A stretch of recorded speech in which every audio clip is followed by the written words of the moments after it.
जनगण मन अधिनायक जय हे भारत भाग्य विधाता। पंजाब सिंध गुजरात मराठा द्राविड उत्कल बंगा। विंध्य हिमाचल यमुना गंगा उच्चल जलधि तरंगा। तव शुभ नामे जागे तव शुभ आशीष मांगे। गाहे तव जय गाथा जनगण मंगलदायक जय हे भारत भाग्य विधाता। जय हे जय हे जय हे जय जय जय जय हे। Thank you all. Kindly take your seats.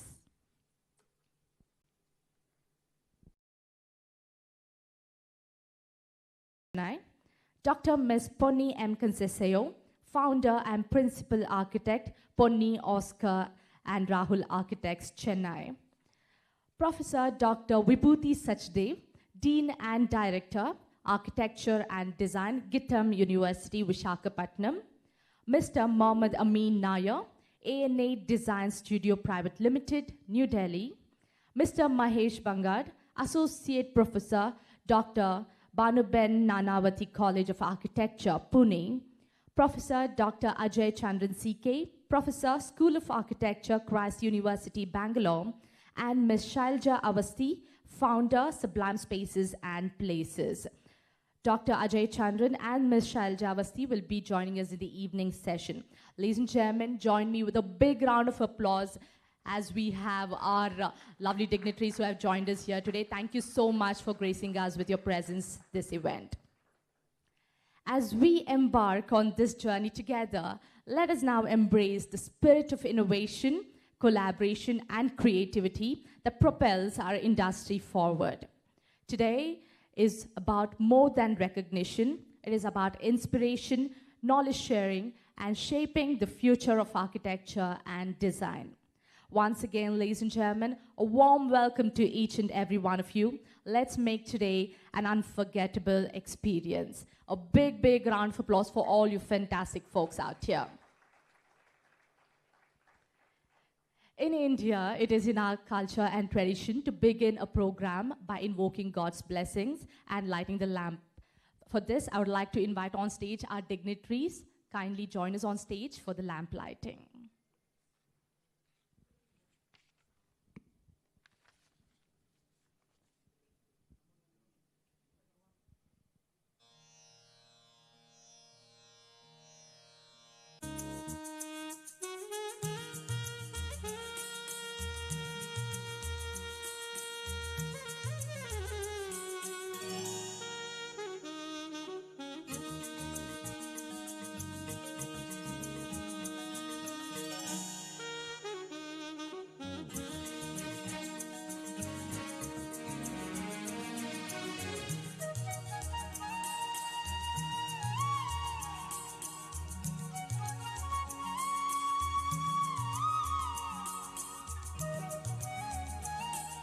Let's have a round of applause, please.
Thank you. Kindly take your seats.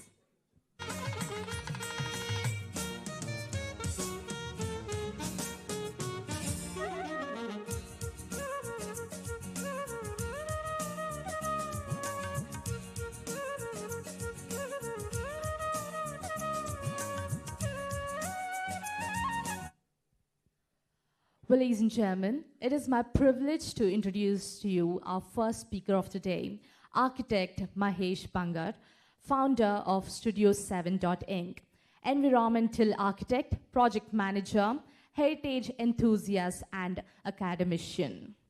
With an industry experience of over 16 years and a professional career of over 13 years, Professor Mahesh Rameshwar Bangar is an associate professor and the former head of department for BArch at BNCA Pune. He is enrolled as a research scholar at SPPU, has a master's in environmental architecture from SPPU Pune and post-graduation in project management from Manchester, UK. He is the current chairman of the Architects and Engineers and Surveyors Association, executive committee member of IIA Pune Center.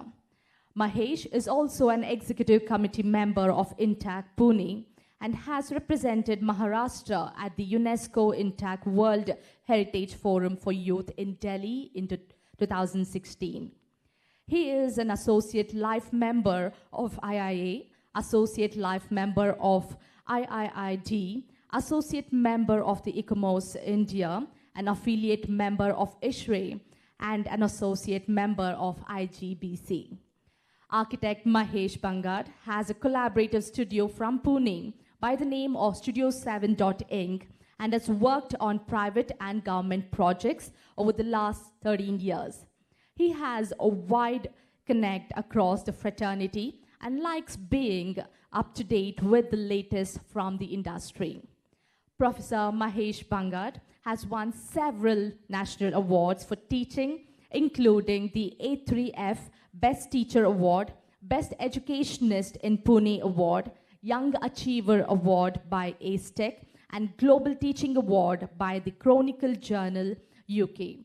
Ladies and gentlemen, join me with a big round of applause as we welcome architect Mahesh Bangar on stage.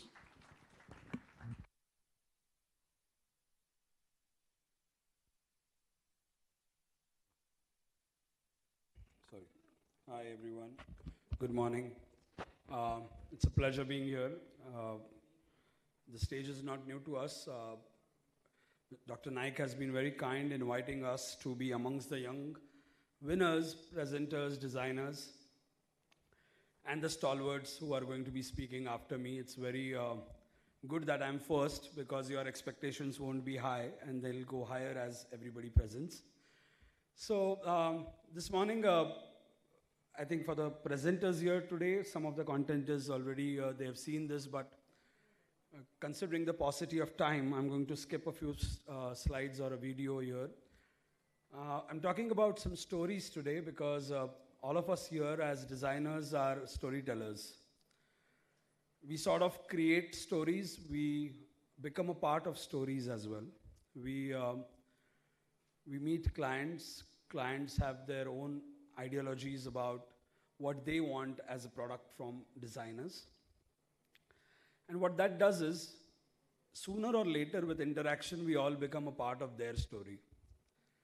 And then there are architects who are also designing for the government, who are, I'm sure Oscar and Pony would be presenting on one of their wonderful project, award-winning project in the government domain.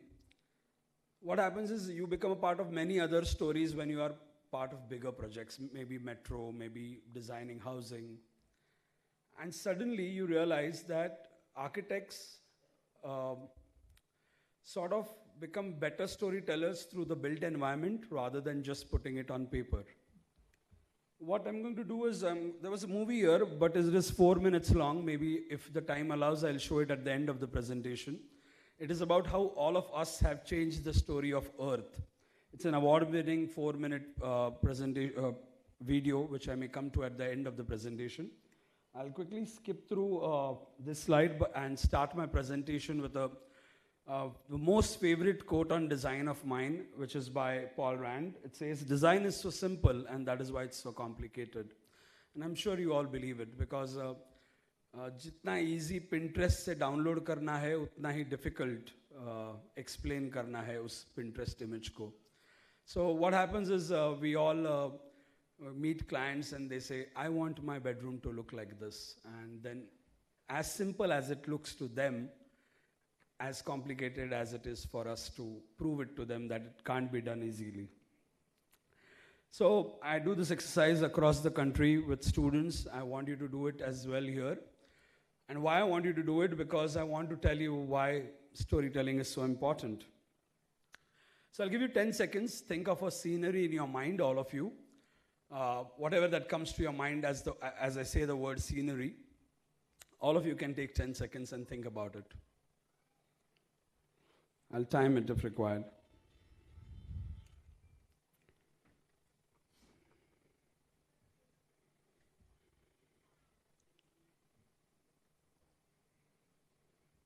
All right. How many of you thought about the mountains? You could raise your hands. Okay, 20, 30 of you. Birds in the mountains. Okay, clouds, sky. Any water body? When you think about, oh, half of the crowd. Houses, especially huts with sloping roofs. Okay, few. And then streets and people. Few of you. Why? Did we all go to the same school? Did we all think about the scenery same? Why? None of you went to the same school or are from the same city or same, in fact, same language either. But when I say scenery, all of us relate to an image in our mind, especially wo childhood wala, triangular mountains and a sun popping out from the triangle and a river flowing out. That is the power of storytelling. Because your teachers, your mother, your father, your uncle, your aunt, told you it was so easy to learn. That is safe. What is A for? Lovely, good. But when you are taught in school, what is A for? All of us learn the safest is to say apple. B for ball. C for cat. You are not wrong. Nobody is wrong. And in 192 countries across the world where English is understood, this is true. And since childhood, we are trained to think what is safe. Our entire creative mind is blocked since childhood because we are all told, beta Q, why are you thinking something else? A for apple, easiest, it's acceptable worldwide. It's the easiest, you can't go wrong. I was sitting with my nephew, he was 6-year-old when I came to know this, and he said, A for antelope. Now I don't know how many of you know antelope here. I didn't know until that day that A for antelope and how does an antelope look, and then I realized it's so important to understand and look at the safest things from the unsafe zone also to learn new things. And why I'm telling you the power of storytelling is so important. When you look at when you go to drawing competitions and you're asked to draw a balloon seller, the immediate image that comes to your mind as a balloon seller is this guy in tatters, rags, having balloons in his hands, obviously standing outside a park, and the kids are buying the balloons from him. Now, be it from Delhi or Visakhapatnam or Chennai or Pune, any kid from any of these cities will draw the balloon seller like this because he's been told the story of a balloon seller like that. But architecture makes an exception. All of you, us here, make an exception because we challenge the obvious norm of being simple and safe and not having A for apple, B for ball. And why does that happen is because we are, imagine all of us who have come from architecture, interior background here this morning, mostly all architects, we sort of are given the same design brief in a classroom and asked to design a bungalow, 40 of us. And then each one of us start looking at that design brief from a story point of view. You all create a narrative. And architecture schools make you think and ask you to start thinking about narratives first, Then you have the typical teacher asking, beta concept kya hai? And then aapne to socha nahi hota hai, there's no concept, and you suddenly start putting in concepts to your building. Point is, how does this transcend into reality? We don't get 40 bungalows at a time to design. We get projects that are challenging. They have their own context, they have their own climate, they have their own culture, and then there are stories associated to them. And each time I look at design, I am remembered by this quote by C. Scott, a watch designer actually primarily, says, I really like looking at design and thinking that attention to detail must have taken absolutely ages. And this actually came after a project. C. Scott visited Mies van der Rohe's Barcelona pavilion. And the story that the Barcelona pavilion has is that it was made for the expo and destroyed. It was wound up, and after it was wound up, people approached the Spanish government and said, back then the Catalonian government, and said, we need to have the pavilion back here because people could associate with it. Mies was commissioned again to build the pavilion in the most important plaza in Barcelona, where this came up right below the Museum of Modern Arts, and then suddenly became iconic and suddenly got onto the heritage list of Spain as well. So if you had to look at the Barcelona pavilion and say, okay, what makes it a good design? And how do you describe a good design? That is when your power of storytelling becomes so important. And when you look at telling stories of design, then you realize that design is the key to everything. Why? Because I'm sure if you can learn how to design, you can do anything. And I'm sure most of us here have seen the movie 3 Idiots. And when Amir Khan is asked, what is a machine? Just replace the word machine by design. Still stands the statement or the definition will still be true. From the calculator to the plane to the fan to the pants zip, everything is design. And design is an indivisible part of our daily lives and storytelling. Such are these narratives. Obviously, I've put them there. There are many more to put there, but just few people I've always admired as an architecture student. Then while I started teaching, why I put them there is because those are 11 people and some 11 principles that each one of them, through their architecture, they styled themselves and they tried to tell stories through their architectural building. I did this quiz last time. Does anybody know who's at the bottom right, last figure in black and white, lady? Anybody here? Other than the first row, of course. Does anybody in the audience, 200 people, know who the lady on the bottom right is? At least the ladies here, the lady architects. The first qualified lady architect of India, Urmila Chaudhary. Her 100th birth anniversary was last year. Worked with Corbusier on Chandigarh. Studied at Cambridge. Urmila Iliu Chaudhary, said to be the recognized educated architect.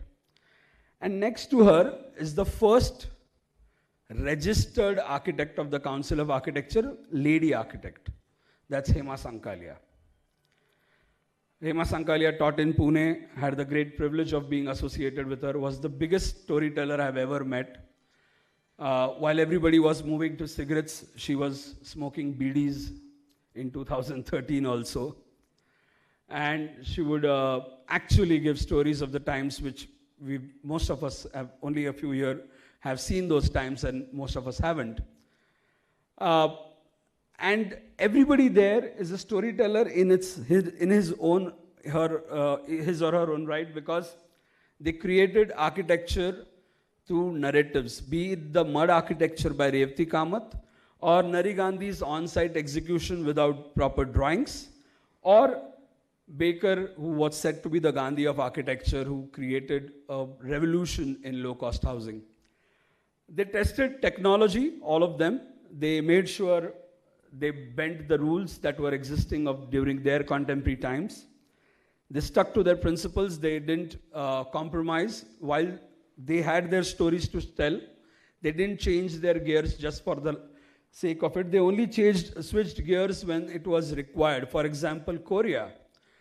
Korea, if you look at the last project Korea did, if you know the Champali mod in Portugal, doesn't have any sort of a geometry that was known for Korea's work.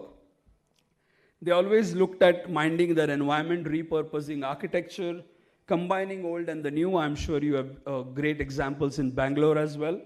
And most importantly, they were change makers. They were ready to inspire themselves and others as well in the process.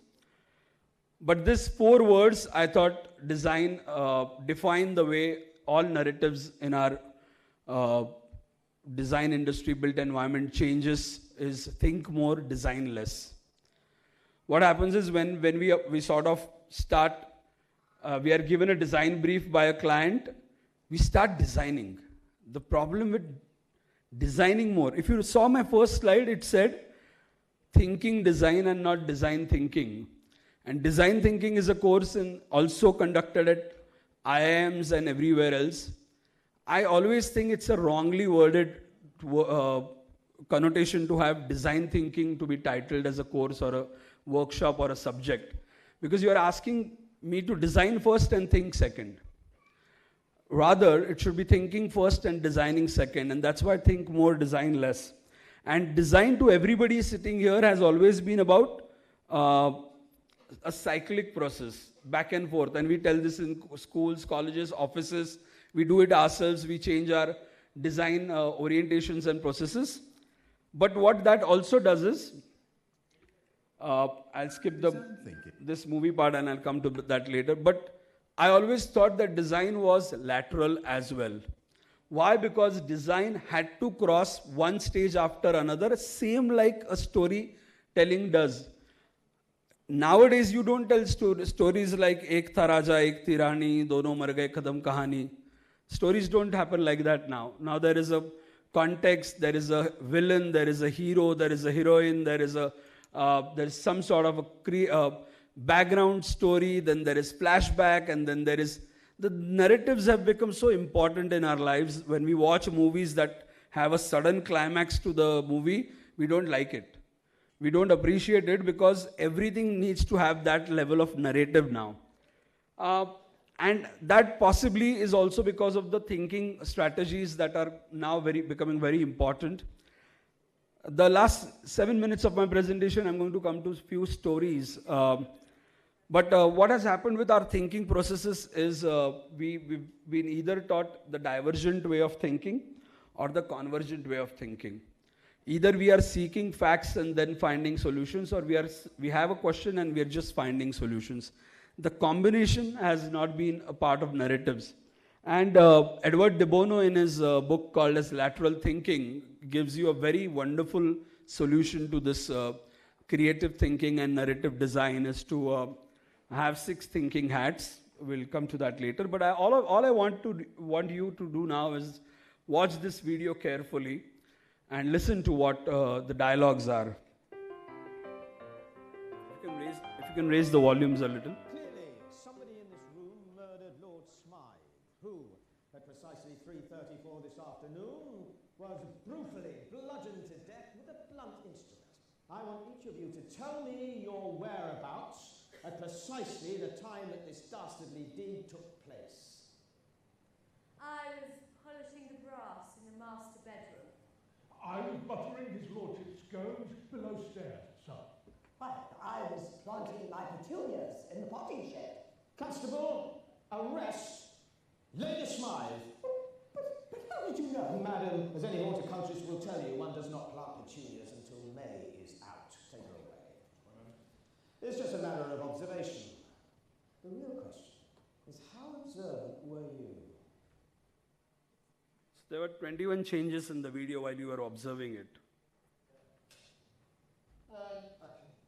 Clearly, somebody in this room murdered Lord Smythe, who, at precisely 3:34 this afternoon, was brutally bludgeoned to death with a blunt instrument. I want each of you to tell me your whereabouts at precisely the time that this dastardly deed took place. I was polishing the brass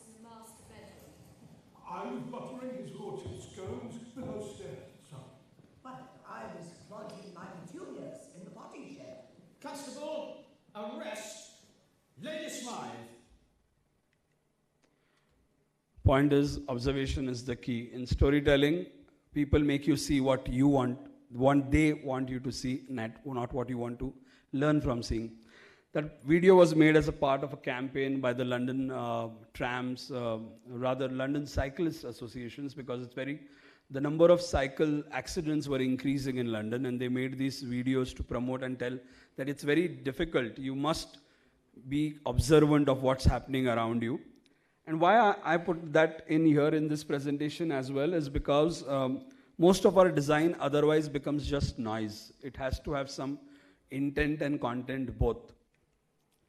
When Khan said even a brick wants to be something, Khan didn't mean that you only use brick. But Khan was not even commissioned to design the IIM Ahmedabad in India.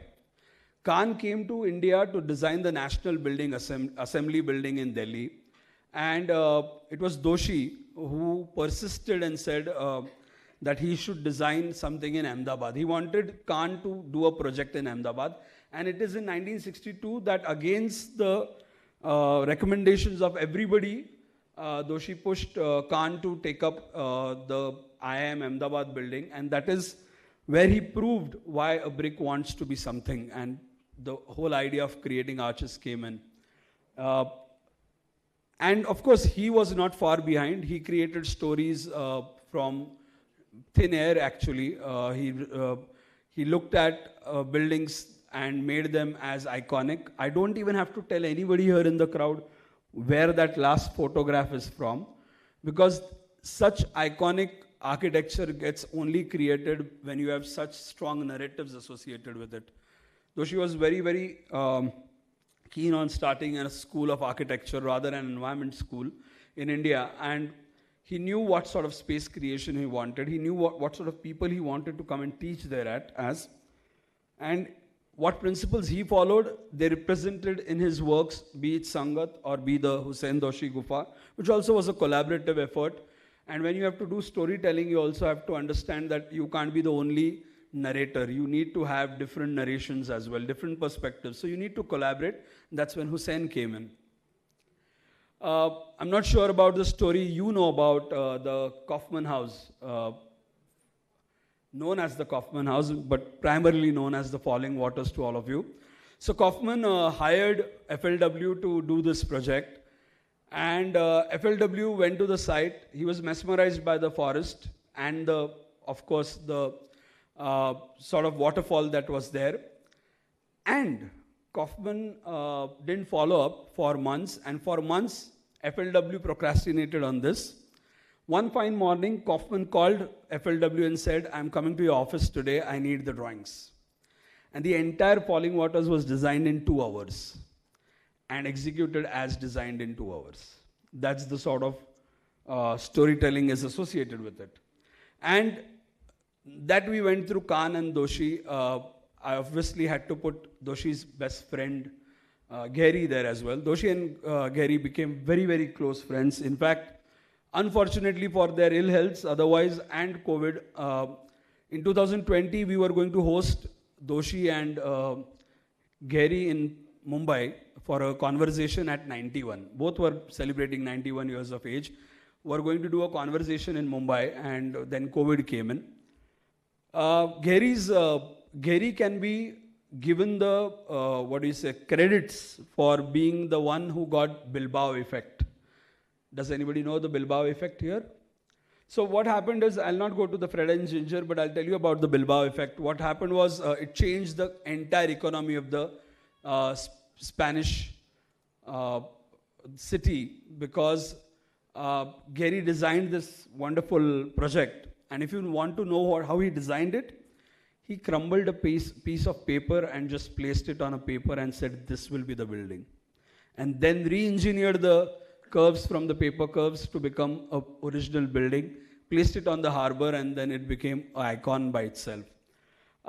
Such was Zaha Hadid. If you know, her first executed project itself is her first award-winning project. And coincidentally, when it was built as a fire station, but now is a museum, was never used as a fire station. The Vitra fire station building. And became an icon so much that on on the same street, there are 3 copied buildings by 3 local architects on the same lines of construction. And you, of course, have the famous example of Toyo Ito imitating the Casa Mila right in front of the Casa Mila on the Lara, in Barcelona on the diagonal, and being criticized for it. But that sort of influence happens when you understand the stories behind buildings. Calatrava, of course, known for his interesting approach towards engineering and architecture.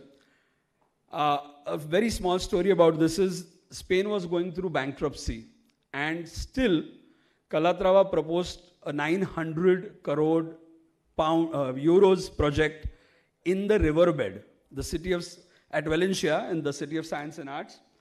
And he was largely criticized. If you go today to that building, all the sections, all of the steel structure, all the RCC slabs are doubly, triply designed. They are overloaded in terms of design. But Calatrava was very, very sure about why he was doing what. And Calatrava said that you would recover the entire cost in 10 years of its construction, but he pushed the government to build the City of Science and Arts, Valencia. They recovered the money in 3 years of its construction. I'll quickly move to a couple of slides here. Tom Charles Wright designed the first 7-star hotel of the world. The story to tell behind this is that when the Burj Al Arab was being made, they didn't want to build it on land, and this is where for the first time in the world they geoengineered they took the help of GIS and put in the rocks, the foundation of the entire hotel in the water. So they created a man-made island. For the first time, satellites were used. And the TWA terminal, I hope you know who it is by, Eero Saarinen. He was so obsessive about this building that he designed every single furniture item matching the curves of the building inside the building as well. And he was also instrumental in giving us the Sydney Opera House. Why? Because Eero Saarinen was the chairman of the jury who selected the John Utzon design, which actually was otherwise thrown off in the dustbin, saying discarded entry. And that is where we got the very important Sydney Opera House, as I'm sure you all know the story. Coming to a few last slides, the Lotus Temple, as we know it as Lotus Temple, the Baha'i House of Faith, has an interesting story because everybody who proposed a design for it coincidentally took a flower as the only reference.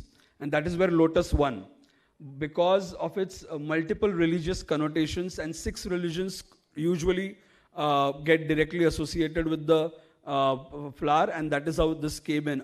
Other entries for the same projects were also flowers, right from rose to lily.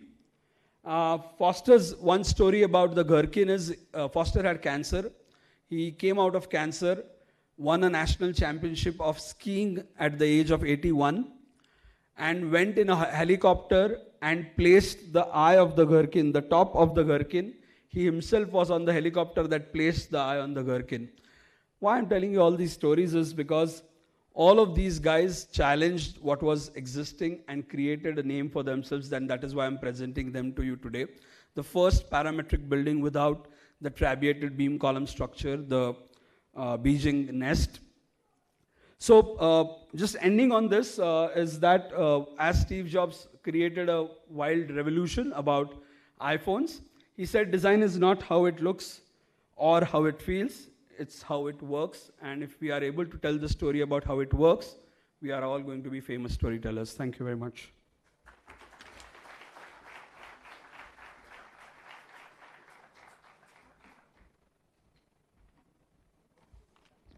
Thank you very much, Mr. Bangad. Well, ladies and gentlemen, next up I would like to introduce to you Professor Dr. Vibhuti Sachdev, who is an architect, independent researcher, conservation consultant, and an academic. She is an alumnus of School of Planning and Architecture, New Delhi, and has completed her PhD from University of London. In the 3 decades of teaching and practice, she has held senior leadership positions in reputed universities across India and UK. She is an expert on and a published scholar on traditional knowledge systems, modernities, and material culture of India. Among others, Her scholarship on Jaipur and contribution to Jal Mahal is well known. Dr. Vibhuti Sachdev is now the Dean of Architecture and Design and Director of Gittim School of Architecture, Visakhapatnam. Ladies and gentlemen, join me with a big round of applause as we have Vibhuti ma'am joining us on stage.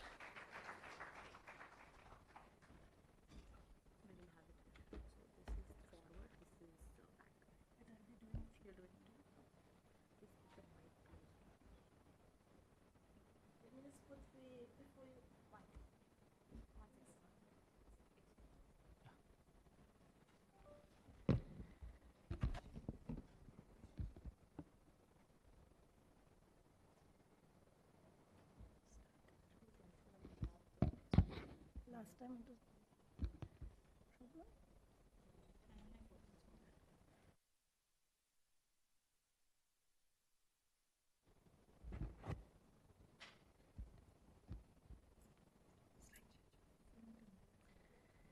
front.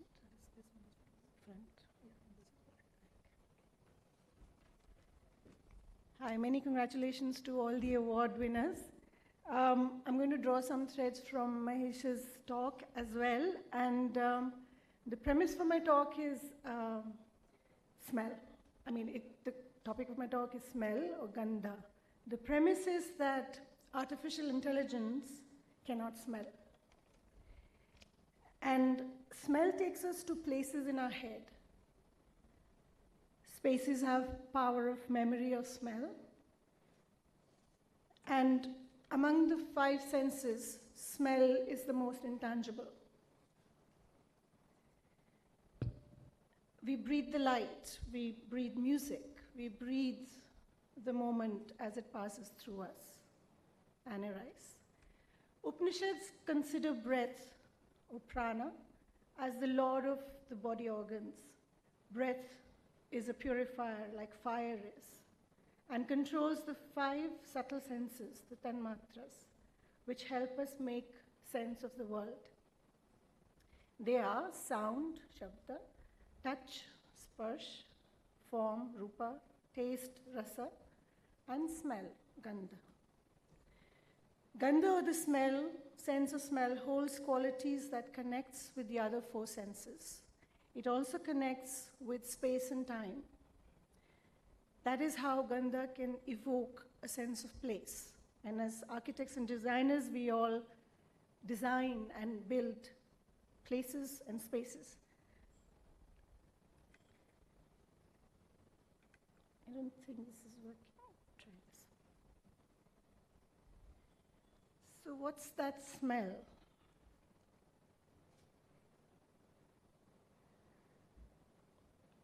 At the feel in my pulse, the rhythm of creation, cadenced by the swing of endless time, I feel the tenderness of the grass in my forest walk.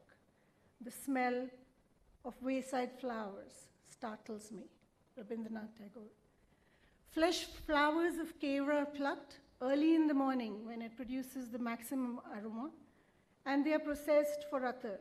Kevra attar has a honeyed, floral, and uplifting aroma with hints of hyacinths. Chameli attar is prepared from jasmine flowers using the traditional steam and distillation extraction process. It is a highly deep, masculine, stimulating, and sensuous aroma. Rajnigandha exudes a lingering smell after sunset. It has a persuasively pure and sweet aroma.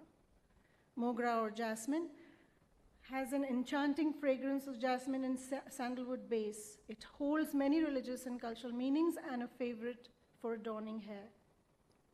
Nargis attar has a soft yet revitalizing floral scent that lasts for hours. The flower is from Narcissus family and blossoms for limited months in high elevations in India. The steam distillation extraction methods of the attar are centuries old. These are the well-known floral smells. And you can see the kevra from the screw pine, the chameli gajras, a still from the song Rajnigandha, Phool Tumhare from the film Rajnigandha, 1974. Workers processing mogra at the Kannauj Attar.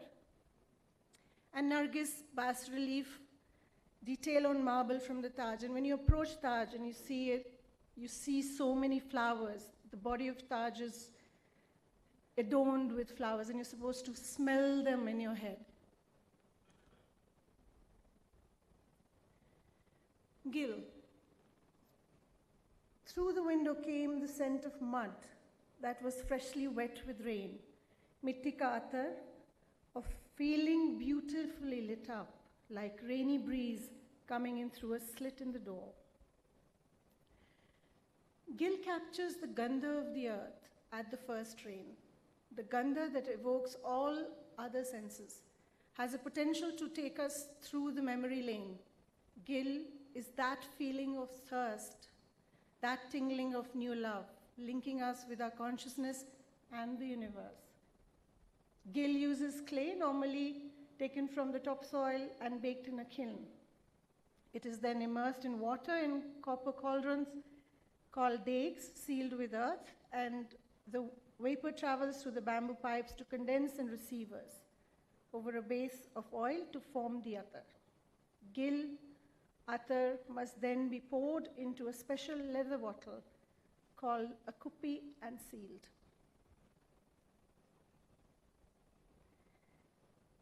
Gil, the many representations of rain, a cloudy day, lino cut by Nandlal Bose, fresh drops of rain on a parched earth, an African rain stick, which many of you may have played with, Khas Sharbat, Utka Naika, Kangra School.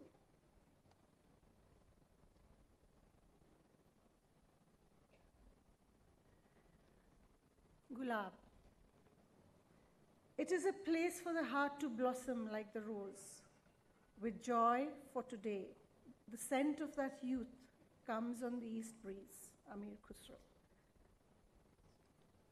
Gulab attar or gulab roo is possibly the most well-known traditional perfume. The fragrance is associated with love, passion, and romance.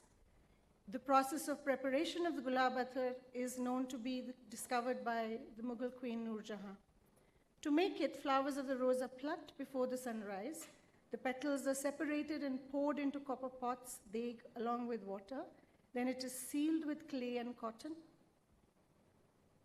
The pot is to be connected by a bamboo pipe, chonga, to a copper receiver, bhapka, and a water tank. The pot is heated, and after a few hours to distillate is condensed. It is distilled again after being transferred to another copper pot to extract the gulab attar.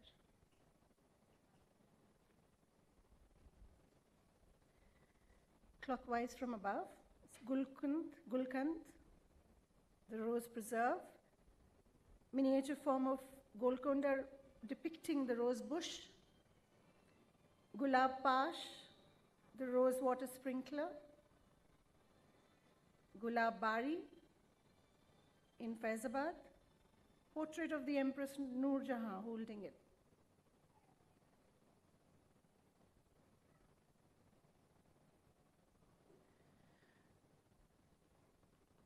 Kasturi, Oud, Loban, Chandan, Khas.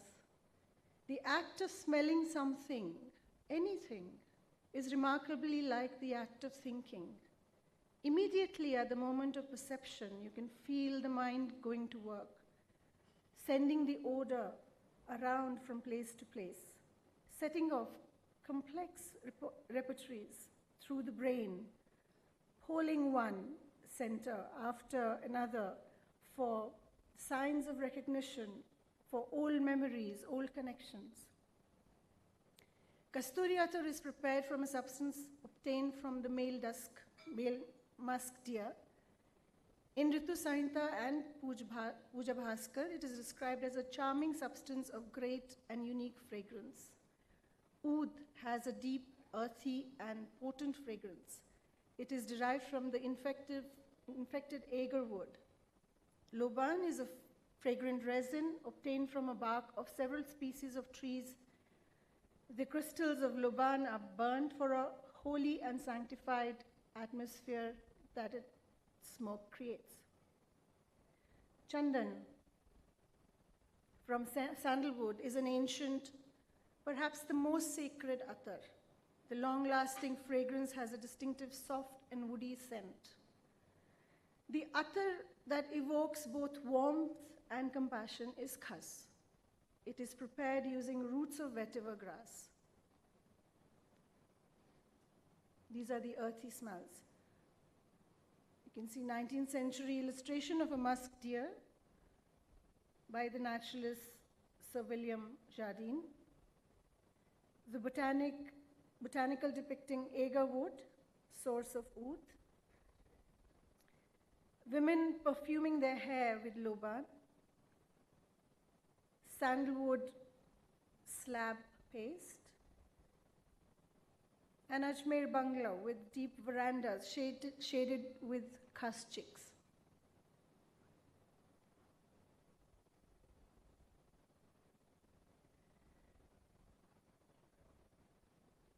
Now this is where it all comes together. Is it your face that adorns this garden? Is it your fragrance that intoxicates this garden? Is it your spirit that has made this brook a river of wine? Rumi. Gandha, or the sense of smell, holds qualities that connect with the other four senses.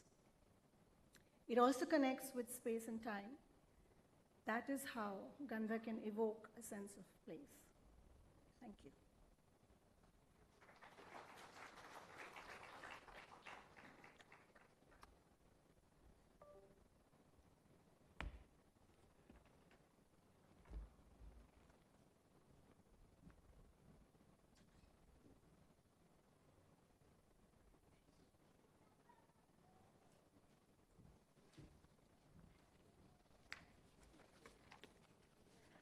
Thank you, ma'am. Well, ladies and gentlemen, it gives me immense pleasure to introduce to you our next speaker of the day, Dr. Ms. Ponni M. Conceseo, Principal Architect and founder of Ponni, Oscar and Rahul Architects, Chennai. Architect Dr. Ponni M. Conceseo is the first woman architect in Asia to design a state secretariat in India. She has worked on the Prime Minister's Housing for All project and the prestigious Gaganyaan Space Center for ISRO at Sriharikota. Ponni can be best described as an award-winning nation builder who returned from the USA and dedicated 30 years of her life here in India towards building prestigious government and private projects pan-India and abroad. She has won more than 215 international, national, and state awards for architecture, interior designs, and has been widely published in design magazines and newspapers. Architect Ponni did a B.Arch from National Institute of Technology, Trichy, in the year 1987 and was the first undergraduate women student later, did her M.Arch at Cornell University, 1989, and advanced professional studies at Harvard University in 1992. Architect Ponni has worked with internationally renowned architectural firm Edward Larrabee Barnes in New York City on several skyscrapers, university campuses, and stadiums before joining her husband in 1996, ushering an era of diverse award-winning projects. Architect Ponni was conferred an honorary doctorate in modern architecture in 2008 in Malaysia and University of Milano for Modern Architecture and Architectural Science 2014. Architect Ponni received the Golden Jubilee Distinguished Alumnus Award from NIT Trichy from His Excellency the President of India, Dr. APJ Abdul Kalam, in the year 2014. Ladies and gentlemen, join me with a big round of applause as we have Architect Ponni joining us on stage.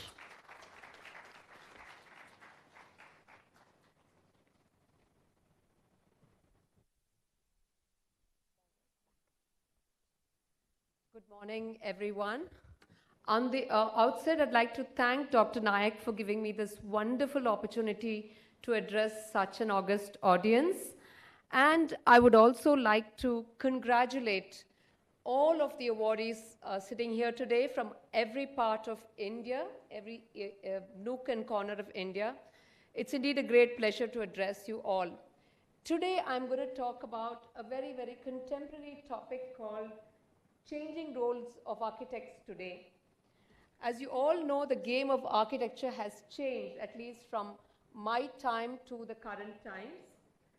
And there is a fundamental concept that is held forth from history onwards. Architects are game changers and influencers in any society throughout the world. We are indeed considered the Vishwakarma, or the Lord of Architecture.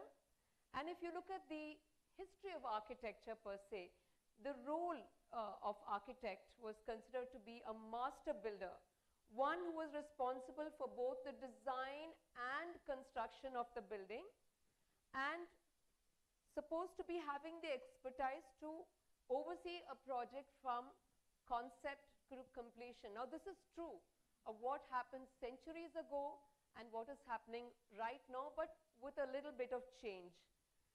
Today, at least in my experience of 30 years in architecture, we have found that there are three key players in the industry. One is the client developer, the architect, and of course the project manager. And I'm talking about very large projects, medium to large projects.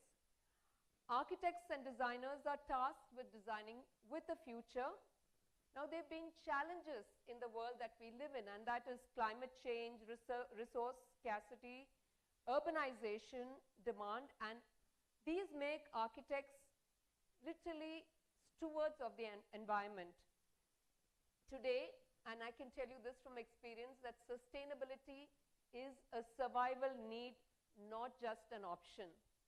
So all of this has brought in new changes into academia and the practical applications of architecture. And I'm talking about specialization of architecture. Increased complexity requires a higher level of specialization, leading to the separation of the designer and builder. So today we are talking about specialists in smart cities. I'm sure you all know what smart cities are. It's nothing but the integration of technology and the actual design of cities. We're talking about specialists in sustainability, specialists in parametric and biophilic architecture.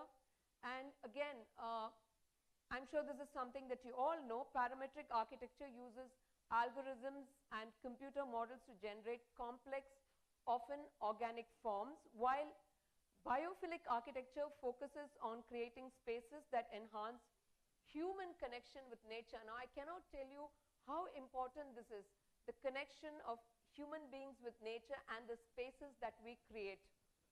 Now, this also brings into a new realm called the circular economists, and architects are central players of this. Circular economy in construction is nothing but reducing waste and promoting sustainability.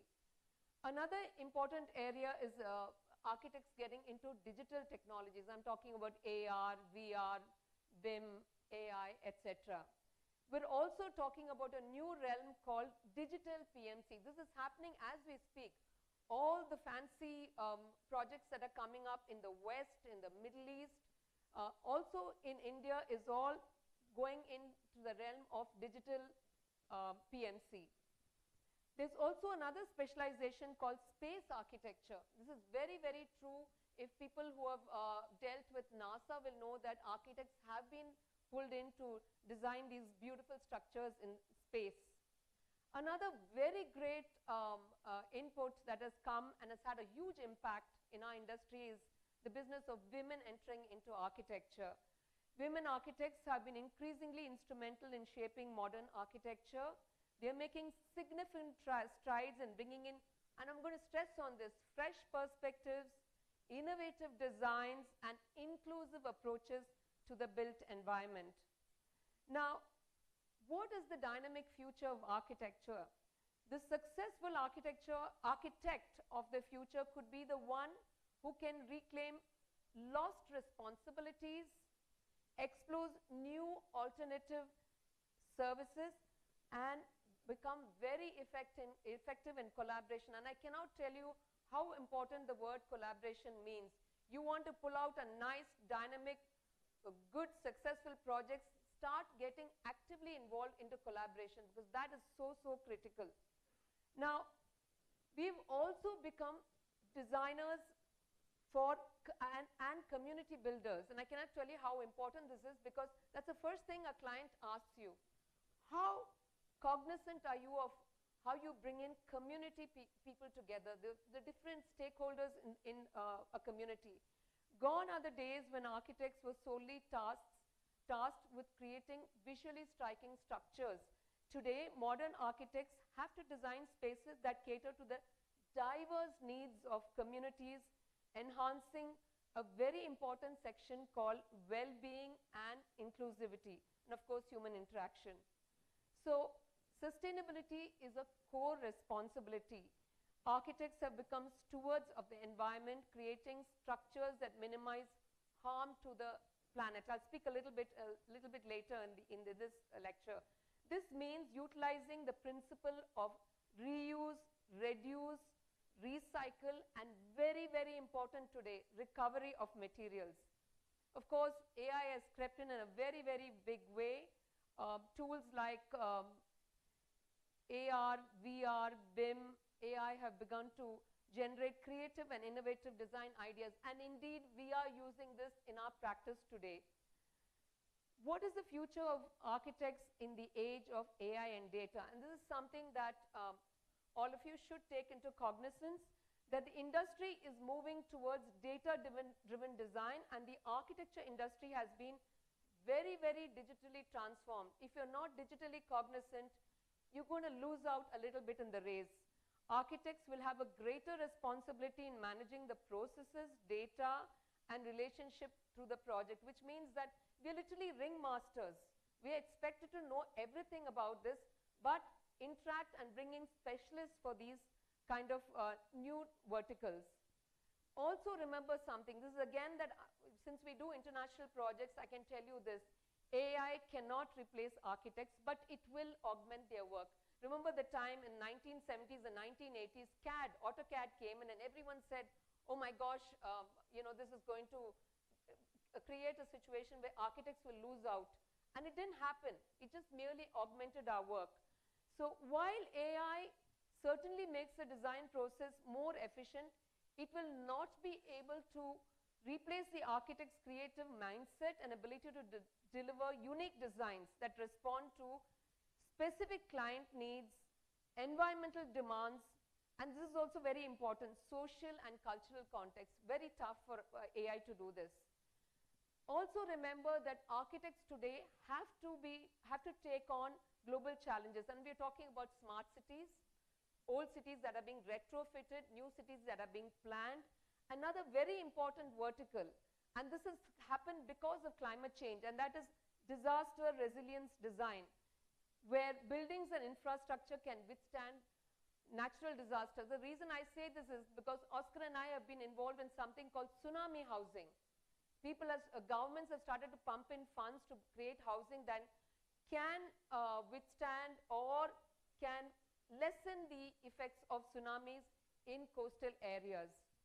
So this is indeed a transforming profession, from promoting sustainability to addressing urban challenges and embracing cutting-edge technology. Architects are not just having structures, designing structures, but we also determine the future of how we live, work, and connect. So I'm going to talk about the second part of my presentation. I'll be talking about the circular economy. Everybody today talks about circular economy. Your clients, developers, your investors, the guys who actually finance your projects. This has become very, very critical, especially with bankers. The circular economy construction will revolutionize how building materials are used. Now, what exactly is this circular economy? It's nothing but an economic system aimed at minimizing waste, optimizing resource allocation, and building construction. So today, circular economy, indeed sustainability, circularity has 4 factors: recycle, reuse, reduce, and recover philosophy. And that has impacted our profession a lot. And this is happening in Western countries as we speak, not as much in India. This regenerative approach is in contrast with the traditional linear economy that has a take, make, and dispose approach. So why is there a need for circular economies? This is because 40% of waste in landfills today, landfills have become a huge problem in urban areas. 40% of the wastage comes from construction and demolition. And if you look at this pie chart, and this is the year 2020, you can see 37.1%, and today it's more than 40% is of C&D waste. There is an amount of 2.4 billion tons of global of wastage globally that's going to happen in landfills. So there is a material that, of course, traditionally has been used in the West, not as much in India, not as much in the place where I come from, and that is steel. Steel has excellent circular economy. It's strong, durable, versatile, and recyclable. Remember, the word recyclable is so critical today. As a structural framing system, steel is lightweight, it's flexible, adaptable, and reusable. Of course, it's an excellent architectural material. It's also versatile and affordable. Now, steel meets the challenges of speed, scale, and skill. Today, Oscar and I design projects that have crossed 1,200 crores, 1,500 crores. And the thing that governments ask us today is, what can you build very quickly, and what is the material that you need? And very often times we talk about steel in a very large context. It can meet stringent timelines, it's an architect's dream material, and of course it's completely reusable. Now, circular economy has 3 partners, and it transcends 4 layers. You have a tripartite agreement between asset owners, project developers, and this very important guys called investors, because today financing takes in environmental impact, circularity, and residual waste. So critical, I cannot tell you. And then, of course, you have the architects who design buildings, beautiful buildings, and engineers who help out in the structural systems. And of course, you have consultants and managers who come along in the entire journey. And then you have, on the 3rd layer, contractors, manufacturers. Today, manufacturers, I cannot even tell you, hardware guys have all become environmentally regulatory with something called a digital product passport. This is what architects in the Western countries ask for from manufacturers. And of course, you have installers, because they manage circularity installation during construction and maintenance. Now, this is the 4th layer where demolishers and recyclers come in. And this is happening in Western nations as we speak. Now, these are the guys who offer information on materials. How can you disassemble a building after the life cycle is over, and then you take elements of the building, and that can be recycled in a fresh new building. Then you have research and academia who give us the latest research on the latest trends in the industry, and of course, public institutions that offer insights. So today, the scope of an architect has changed in Western countries, especially with organizations like RIBA, where they don't only have to design buildings, but they also have to design for the eventual disassembly of the building and recovery of all the elements after the life cycle of the building is over. And in that respect, steel is the best option. Now, you're looking at a bank building in somewhere in Europe where it's energy neutral. It's made completely of sustainable materials, wood, steel, and glass. And this can be completely disassembled. It has a BIM-based material passport that provides a record of all the materials used and how it can be reused in the end of their first life. Has tons and tons of solar panels, including charging points for 120 cars. So I'm just going to take you back a little bit in time. India has been a forefront runner in the business of sustainability, because we've always believed in the business of reduce, recycle, and reuse. You're looking at the Indus Valley civilization, the first smart city to be ever built in global history, had its own very modern design vocabulary, and had bricks made of a certain modules which were recycled 3,000 years after it fell apart in ruins. So this is the last part of my presentation, where I'm going to talk about two projects. The first one is the Pride of India and Global Icon, the B.R. Ambedkar Telangana State Secretariat. Now, this was a building which was 1,200 crores, about 12 lakh square feet, and it was built in 2 years. Now, how did we build it? We built it with the latest technologies. This is the first building to be gold IGBC rated and had all the principles of sustainability, a very rich elevation, beautiful courtyard in the center which acted as a heat exchanger. The interiors were fabulous. I'm just showing you a very minuscule image of what the dome interior looked like. And of course, this is the visage of the entire building, which is reflected on the Hussain Sagar Lake. Now, we had a wonderful client in the Chief Minister of Telangana. Mr. KCR was all in all for kind of using the latest materials. And when we proposed steel as the core material, 40% of the construction was steel. This building had 34 domes, 2 very large domes and then subsidiary domes. And you can see this, all done with steel, covered with steel, stainless steel sheets, lifted up by cranes, and then brought on the drums of the concrete, the concrete drums of the domes, and then shotcreted, and then we put in a GRC skin. It actually minimized the dead weight on the building, minimized the time frame. Remember, building construction has 2 main important factors, time and money. This is the interior of the dome, that structural dome that we proposed, and had an excellent road and buildings department that made it happen. And each of those pillars that you're seeing there, the columns were all steel stanchions. And this was put up in record time.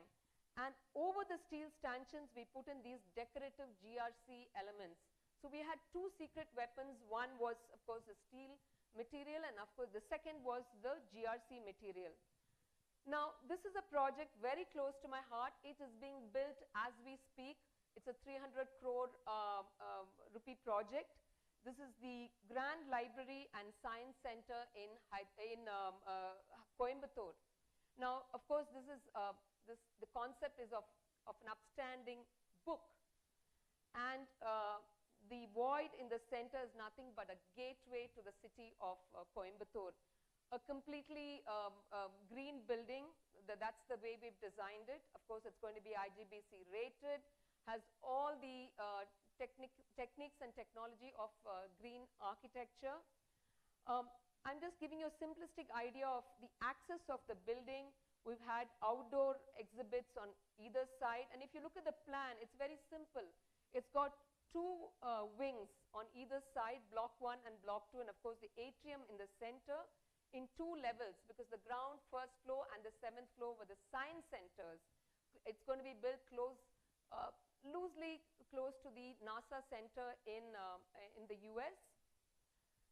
Again, as you climb upward, and these are the typical floors, you will have different sections of the library. The terrace floor, of course, has the telescope, a very large telescope that allows people to view the cosmos above. And just to give you an idea of the interiors, this is the atrium as you enter the science center, the reception area, which has very futuristic material, yet showcases poet Thiruvalluvar, who lived many centuries ago and was a great poet and a sort of a philosopher in Tamil culture. The space lift lobby, which is going to be built along the lines of the Dubai Museum and the Science Center there.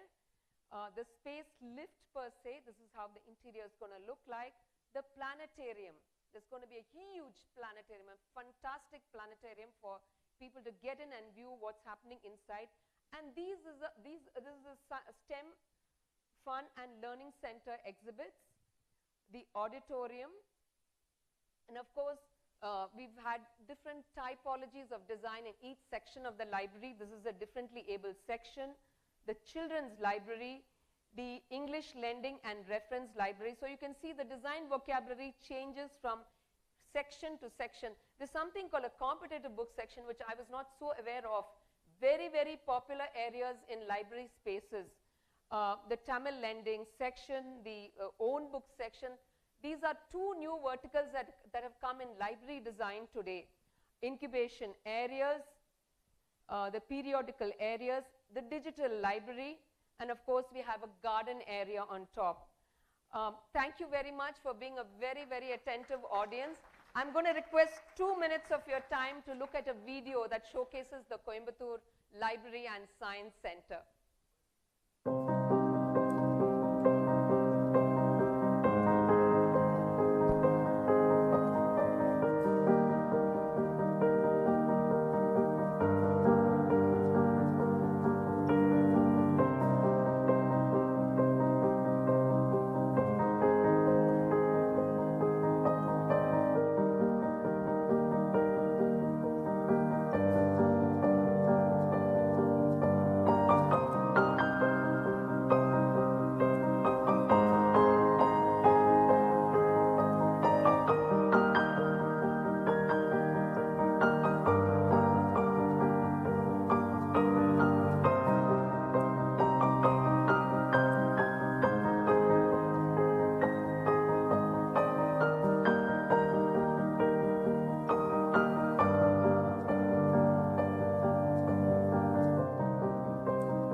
Thank you very much.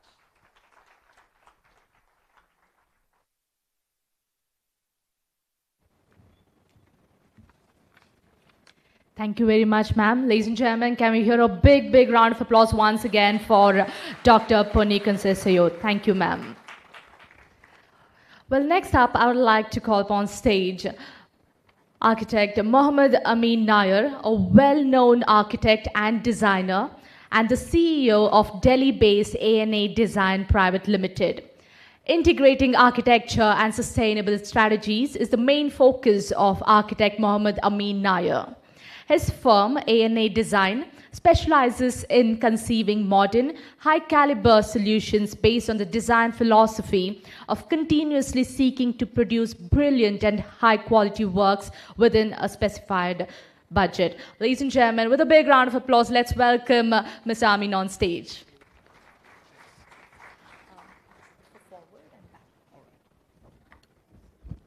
Good afternoon, everyone. It's always slightly overwhelming to come up on stage and speak.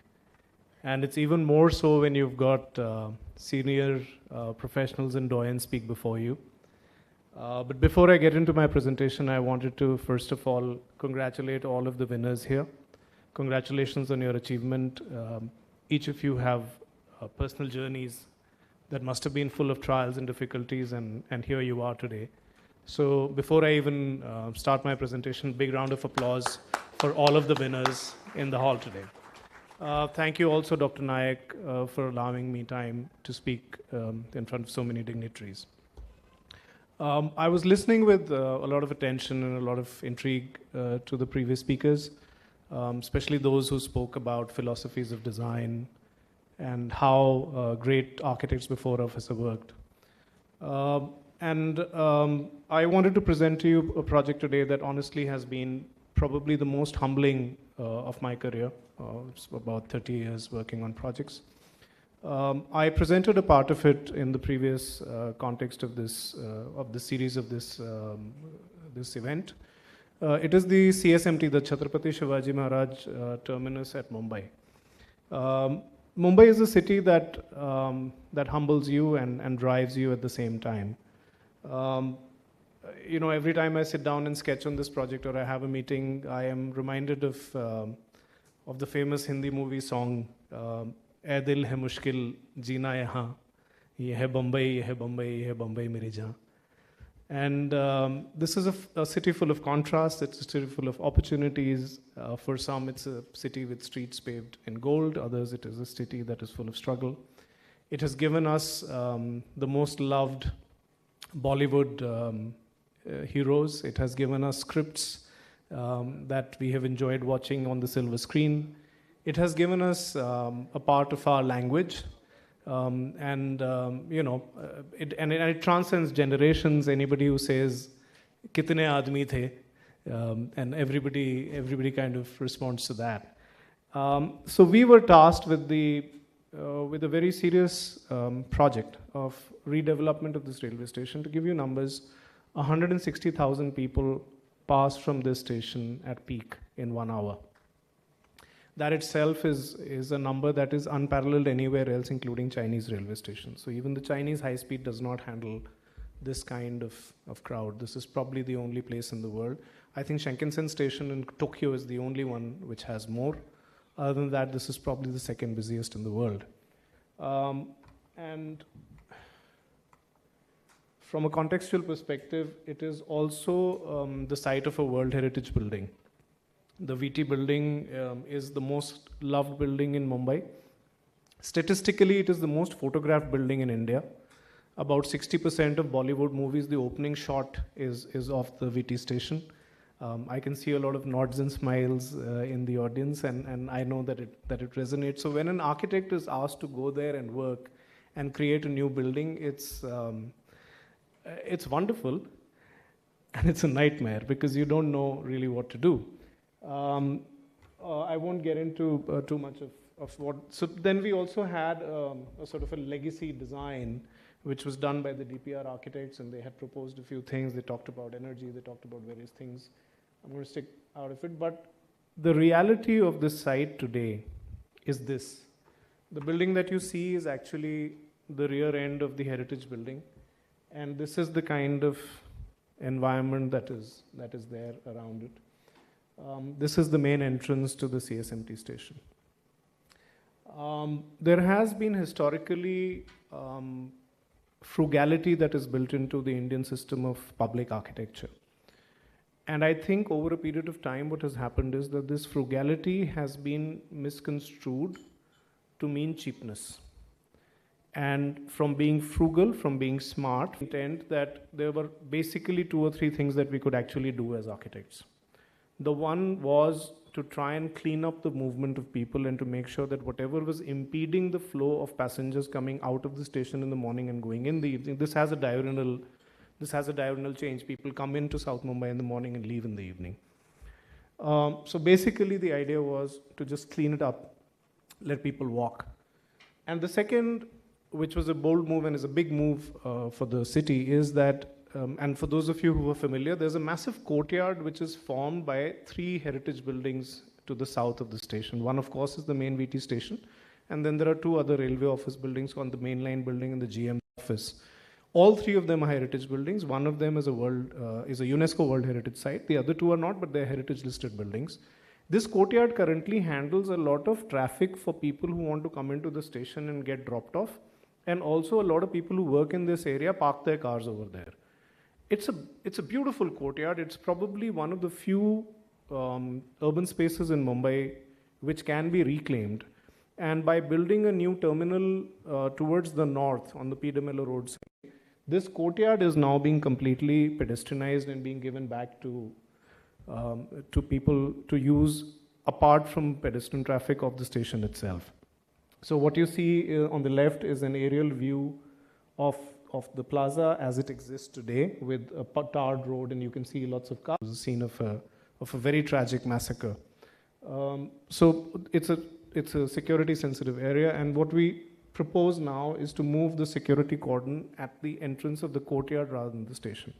The intent from a public perspective is that once you have been able to pass the security cordon within the precinct of the historical area and the courtyard, you don't ever need to be frisked or checked again. You're just completely free for an area which is close to about 77 hectares to just move around and be part of the city center. Some numbers. This is, I mean, since most of us are from the profession, I put the plan in. You can see the main courtyard and the movements which are there. The critical area that I'm going to be talking about is this portion. This is the picture that I showed you at the beginning of the entrance. This is the entrance which needs to be redesigned. And this is where we want to go. So that on the left-hand side is as it exists, and the right is what we want it to be. So here also, again, there is a lot of work that my team has done, and it's a brilliant team at ANA, where architects and engineers have worked together to figure out how many air changes are required naturally by this volume of space, how much of light can we actually get in Mumbai during summers and during the pre-monsoon months, to make it pleasant, allow the light to be diffused, but not create a lot of heat inside. And the right-hand side is what the proposal is right now. It is under review by the Heritage Committee, not approved yet, but that's one of our ideas of what we want to do. So this is that space. One of the big challenges that happen in any urban context, and this one specifically so, is how do you actually go in and construct something in an area which has 160,000 people walking in and out in an hour. And we had to look at technology that fabricated elsewhere, brought onto the site, connected to each other to form the whole.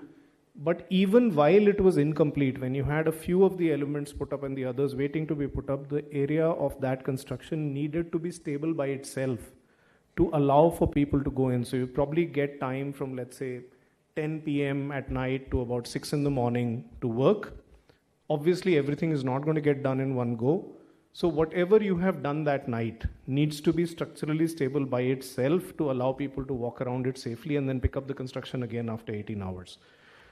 This is sort of the system. So there is obviously short cycling of people. I won't get into how we manage the traffic, etc. I promise you there is a traffic consultant who said this is all right and it works. But this is how. And then there are going to be steel stanchions, each of them weighing not more than 2.5 tons, which will be put up on precast foundations. Each of these columns has holding down bolts which are designed that when a column is standing and is not tied by beams, it remains stable for a certain number of days. There is a bit of a bold move. This is controversial. It's again not been approved yet, but I think we're getting there. There is a lot of critical staff movement between these buildings. So what was happening was that since this was a heritage precinct, the guys who were managing the station needed to be working in one building, come down to the ground floor, cross through the traffic of people, go up to the other building.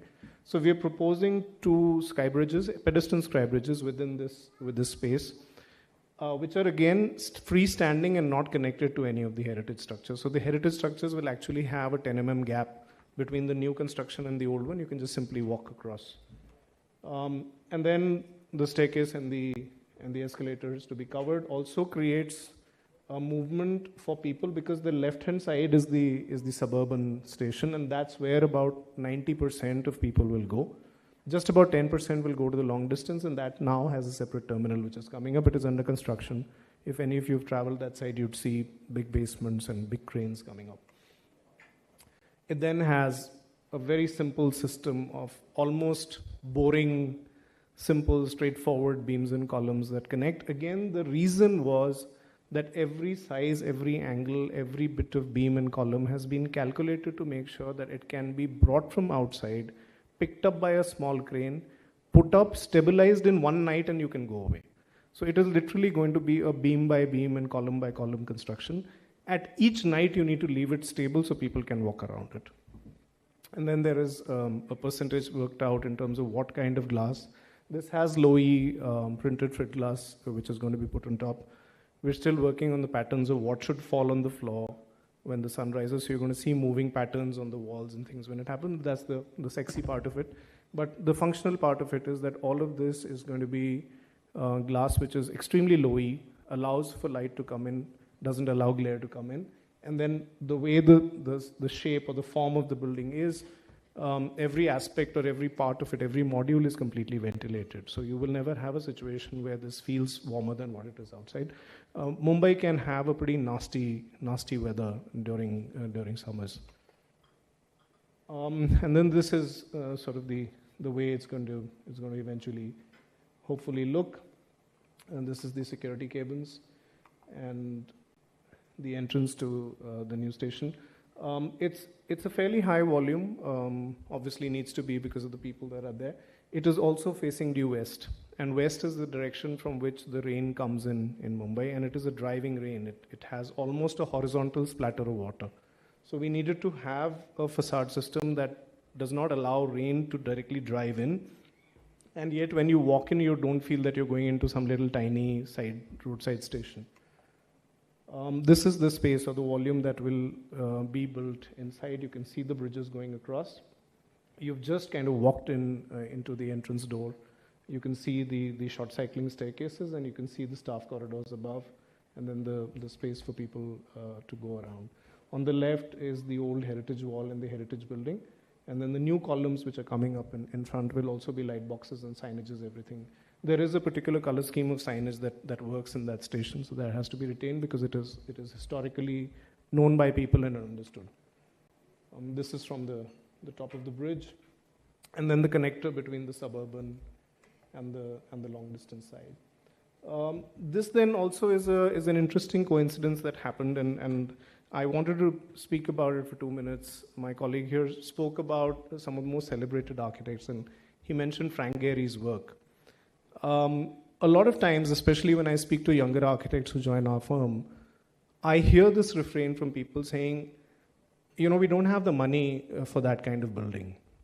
Or, Indians or Indian government doesn't spend that kind of money to have a Frank Gehry kind of building. Two truths. Number one, Frank Gehry's Bilbao building, when it was built, the one overriding parameter of success that was given to him was that the building will not cost anything more than a conventional building does.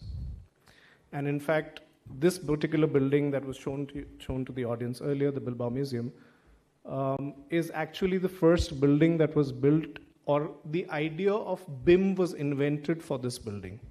So CATIA and SolidWorks, which were engineering softwares, were adapted for architecture. Every panel of the curved facade of this building was analyzed for cost, weight, and material consumption, built off-site and brought and assembled. And at the end of the day, this building cost pretty much the same. It was very minor differences, pretty much the same as a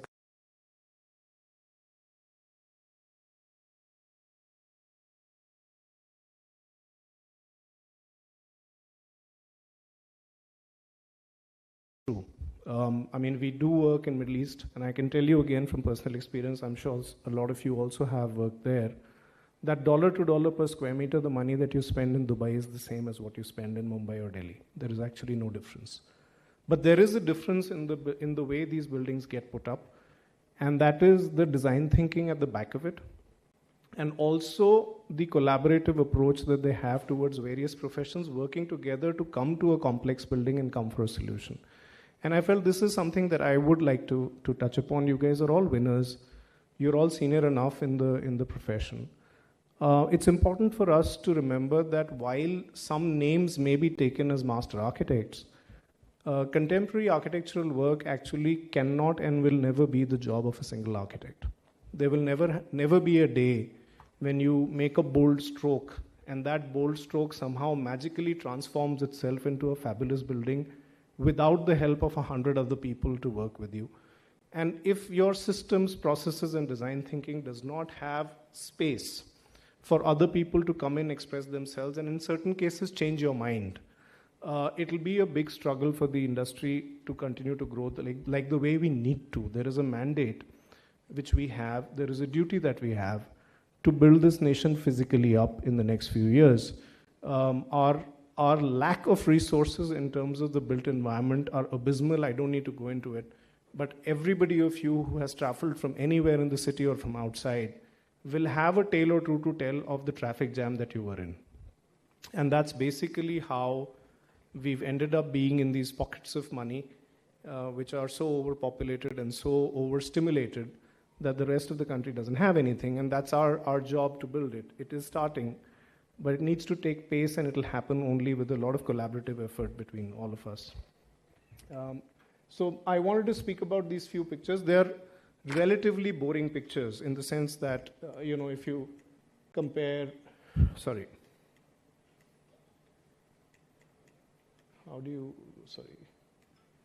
am I clicking the wrong clicker? How do you go back? Sorry, can somebody? This is right in the middle of the two heritage blocks. And then there are, in the same presentation, these really boring places, sort of boring places which have come up. These are free spaces. These are spaces that have been formed because of the way building exists. And the building on the right, some of the photographs you've seen of what it looks like, we eventually elected that a lot of these buildings will not be demolished. They're simply being retrofitted. And the spaces between them are cleaned up and made a part of the major passenger movement. So instead of being spaces left open after planning to be wasted, these spaces are now taking up a lot of the functional areas like security hold areas and X-rays and baggage scanners and so on. I mean, 160,000 people needing baggage scan is by itself a massive job every day. So these are free spaces. Very little money being spent. It's of course part of the budget, but there are plantations, there are places for people to stay, stand, wait. People in India and in most of the world actually need to wait for trains in transit stations. It will always be like that. No large transit station is going to have a train on demand. People from the villages outside will come, or somebody in business may come for a meeting, be free in the afternoon, have a train in the evening. These spaces need to be carved out as architectural landscape spaces which are comfortable and familiar and nice to be in. You get food and beverage, but are part of what otherwise would have been wasted. And this space that I just showed you in the last few slides accounts for close to about 10% of the total space that already exists there. And then our thoughts on the architecture of the courtyard. There is a new block that needs to come up as the fourth line of the courtyard. I'll leave it to your judgment. I was speaking to one of my colleagues, I was speaking to him, and I said that we expect a lot of brickbats going forward in this project. We experimented with tens of sketches in what we wanted to do, and of course, to be honest, our first reaction as architects was that we're going to create something absolutely iconic. People are going to look at this building and say, Amin. But we quickly learned our lesson that it's a bad idea. Currently, what we want to do is basically a study on how energy and solar control and glare control will get done, rather than what it should look straightforward, without necessarily having to look at the building and say, oh wow, what an elevation, etc. So this is an idea right now. It's under development. I'd love to hear views if somebody has them. I'm around for the day. I'd love to talk to people who have views on this. It's as I said, we are building in a place which is the most photographed building in the country. I don't know how this is going to be received, but I just thought I'd share these things with you. Congratulations again, all of you, on the wins that you have. I look forward to the time when some people sitting in the audience would also be presenting work. Conviction, because I belong to the same fraternity. We are primarily responsible for the climate change. Bangalore, as you know, as I was coming up, I was just looking at the change of climate. It's terribly hot out here. The climate change is no longer a myth. It's something that is there on our life now. And through unsustainable usage of materials and unsustainable design strategies, are we destroying the Mother Earth by doing unsustainable buildings, using unsustainable vocabulary of materials and technologies? Are we not responsible for that? So this is one big concern that you have to keep it in your mind when you go forward. Because your architecture, I'm telling you, my dear young friends, if it's not related to the context, we are living in a third world country where new phenomena are going to take over. Urbanization, the pace and intensity of urbanization, it's so immense. You cannot wish away, the impact of urbanization. How do you react to that? How do you react to the legacy of Indian architecture, the most profound legacy of Indian architecture? How do you react to that? How do you react to the challenges of the present times? How do you react to the present context of urbanization? Those are challenges which you should integrate in your work of architecture when you go forward. You are going to be the change makers. You are going to define the future of Indian architecture. When you see Indian architecture, you are going to define what the third world's aspirations, and hence you are going to take on more responsibility as an architect. And I wish you all, the award winners today, a very meaningful journey ahead. I will actually take off from the first speaker. He was actually talking about how do you become, architects become storytellers. All my life, my dear friends, I believe that each building has a soul. I still believe that every little thing that you create has a life. If you start believing that your building has a life, it has a soul, then you will do only what I call as responsible buildings. You will do only responsible interventions. And that will take the nation forward. It will take the humanity forward. Then you will build buildings only with passion and compassion. That is probably what Mahesh was trying to tell you. Believe me, each of your creations should have a story to tell you. I'm rephrasing the whole thing. Each building that you're going to create should have a story to tell you. It's not about physical requirements, my dear friends. It's not about physical requirements. It's about relating yourself to life. Why people are coming in front of you? One, because they are ignorant. They don't have the technical expertise. That's why people are coming to you. Look at the other side. They are helpless. They are helpless because the industry, the weight of the industry on one side, they survive on your ignorance and helplessness. They make money out of that. So as architects, you will have a huge responsibility of holding hands, hugging your clients, taking them for an immense journey. That happens only if you address the metaphysical needs of a person. How do you address that? This should be the start of an immense journey, my dear friends. I never thought I would ever become an architect. I never had the inclination to become an architect. But when I was very small, when I was in the school, I had the huge opportunity, privilege to work with people. At the age of 10, 11, I belonged to Kerala, southernmost state. And I had the huge privilege of working with an organization which talked about a democratic term, bringing science to people.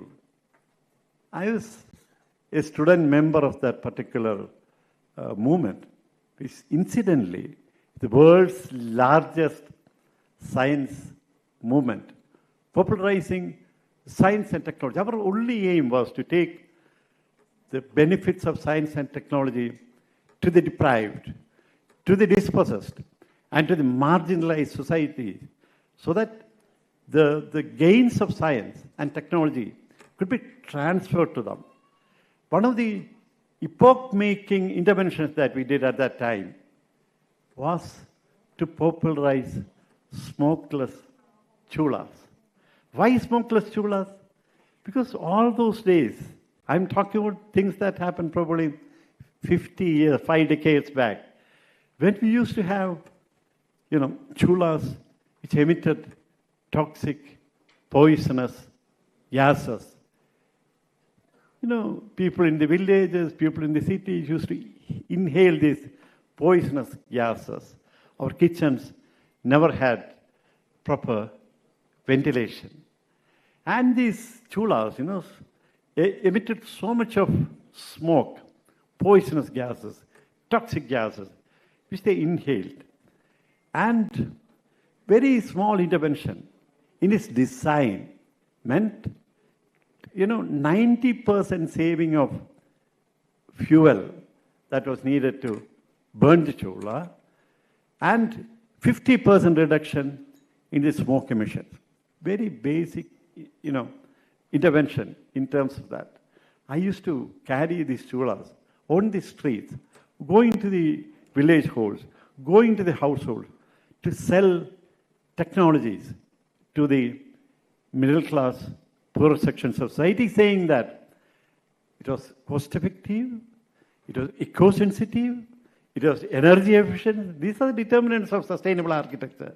And this was the model with which I started my journey. And that also took me to an Indian cross-section, which I never realized. I was born and brought up in Africa, upper middle class family, and first time when I came back to Kerala,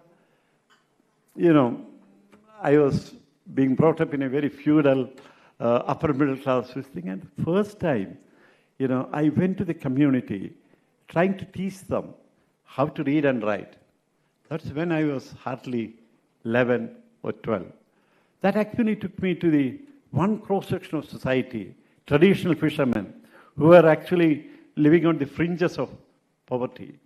I've never seen poverty myself, First time in my life, I was facing a population which didn't have tomorrows. Traditional fishermen.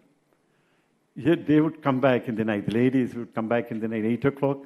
And then we used to start our teaching and learning exercise.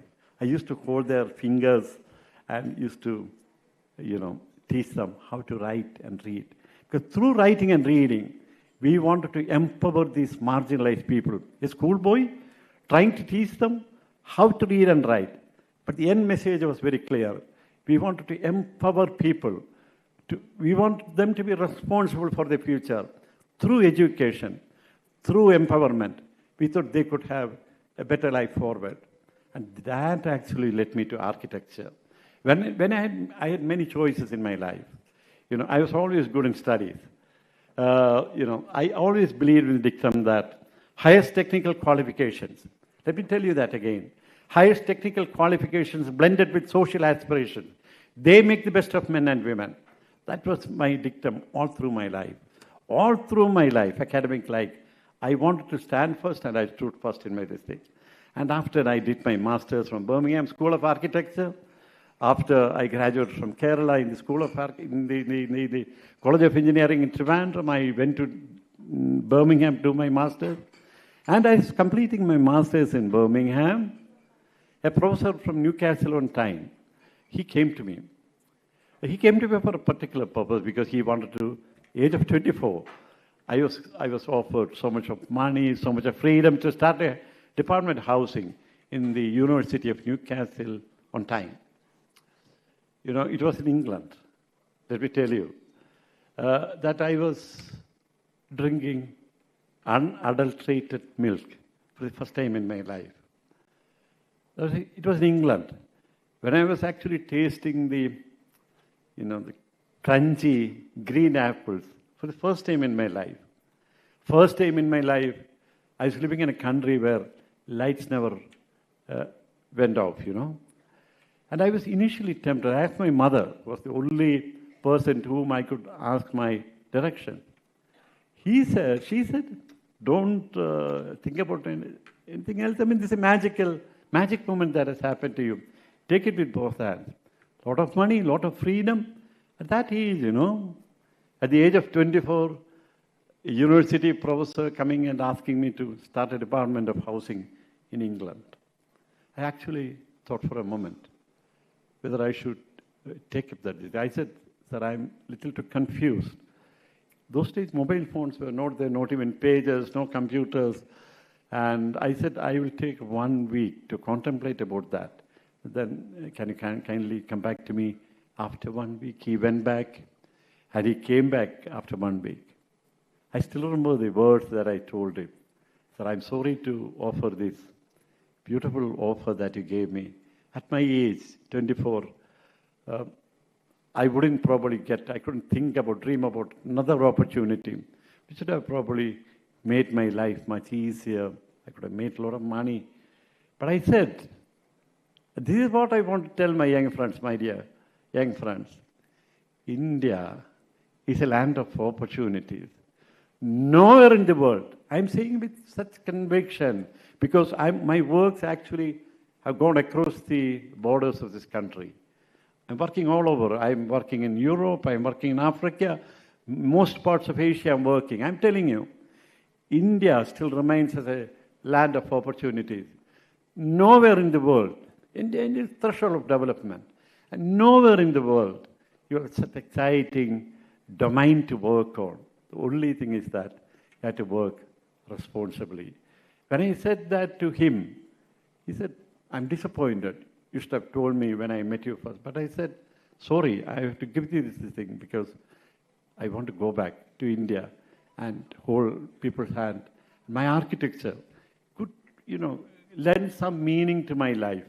And that's why I took the decision and came back. My dear friends, that is a magic moment in my life. You will have a magic moment of your life. Someday very soon.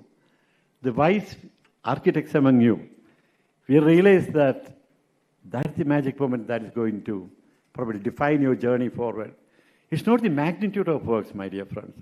I don't think anybody could match the magnitude, the spectrum of works that I've done in my lifetime.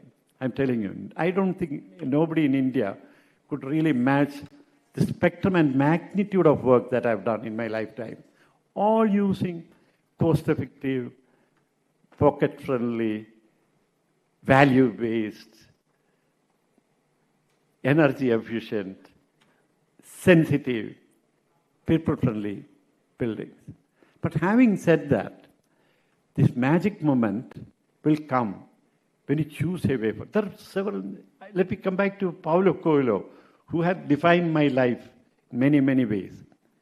He has written a short article about how to climb a mountain.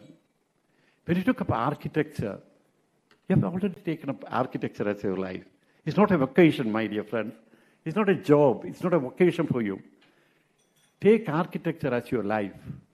Take architecture. If you celebrate, your life, celebrate your architecture. Life becomes very beautiful. Every moment. I've been going through, very stressful periods, crises all my life. But I'm telling you, I've enjoyed my life as an architect. Each moment of my life. Each moment of my life. Each moment of my life, I've enjoyed my existence as an architect. My dear friends, it's going to give you an immense journey. The only thing is that you have to take a less traveled road. You have already chosen the mountain that you want to climb up. When you go up, you have to pace your journey. Climb slow. If you go running to the peak, you may not make it. You'll feel exhausted. Your body, your soul will, I'm telling you, will get tired. You have to pace your journey. As you go up the mountain, the vistas will change. The vistas around will change. Enjoy the vistas. Take a look at the distant mountain above. Take a look at the flowering trees. That will fill up with a lot of energy. Respect your body and respect your soul. And that will propel you forward. When you reach the top, when they reach the top, you know, it's going to be an immense feeling that you have climbed up that mountain. You have done it. You have to clap. Why you should clap? Because there are many people waiting down to undertake the journey. Clap loud, because they hear it. People are there at the bottom of the mountain, ready to take up the journey. That is your journey is all about. I'm telling you, my dear friends, that is the journey you have to take. You know, now the vocabulary of materials, the vocabulary of design strategies, everything is changing. You have to adapt your architecture accordingly. You have to reach out to, I mean, when you talk about railway station, when you talk about public spaces, put people at the center. I'm telling you, put people at the center. If you put people at the center, the domain of architecture will open up explicit, impressive vistas before you. If you can enjoy that vista, that's what I mean by hand-holding. That's what I mean by compassionate approach to the architecture. That's what I mean by strategizing. That's what I mean by design analysis. You know, that is why I just made it one word, metaphysical. When you design a small house, think about the person who has a dream. He has a big dream. He doesn't have the technical expertise. He doesn't have anything. You know, when I was very young, at the age of probably before I reached my 30s, I was given a huge task by the British government.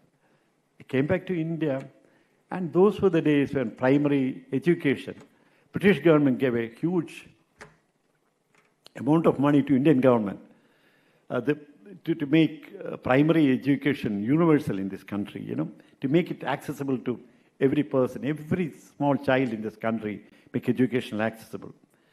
They offered a lot of money through DFID.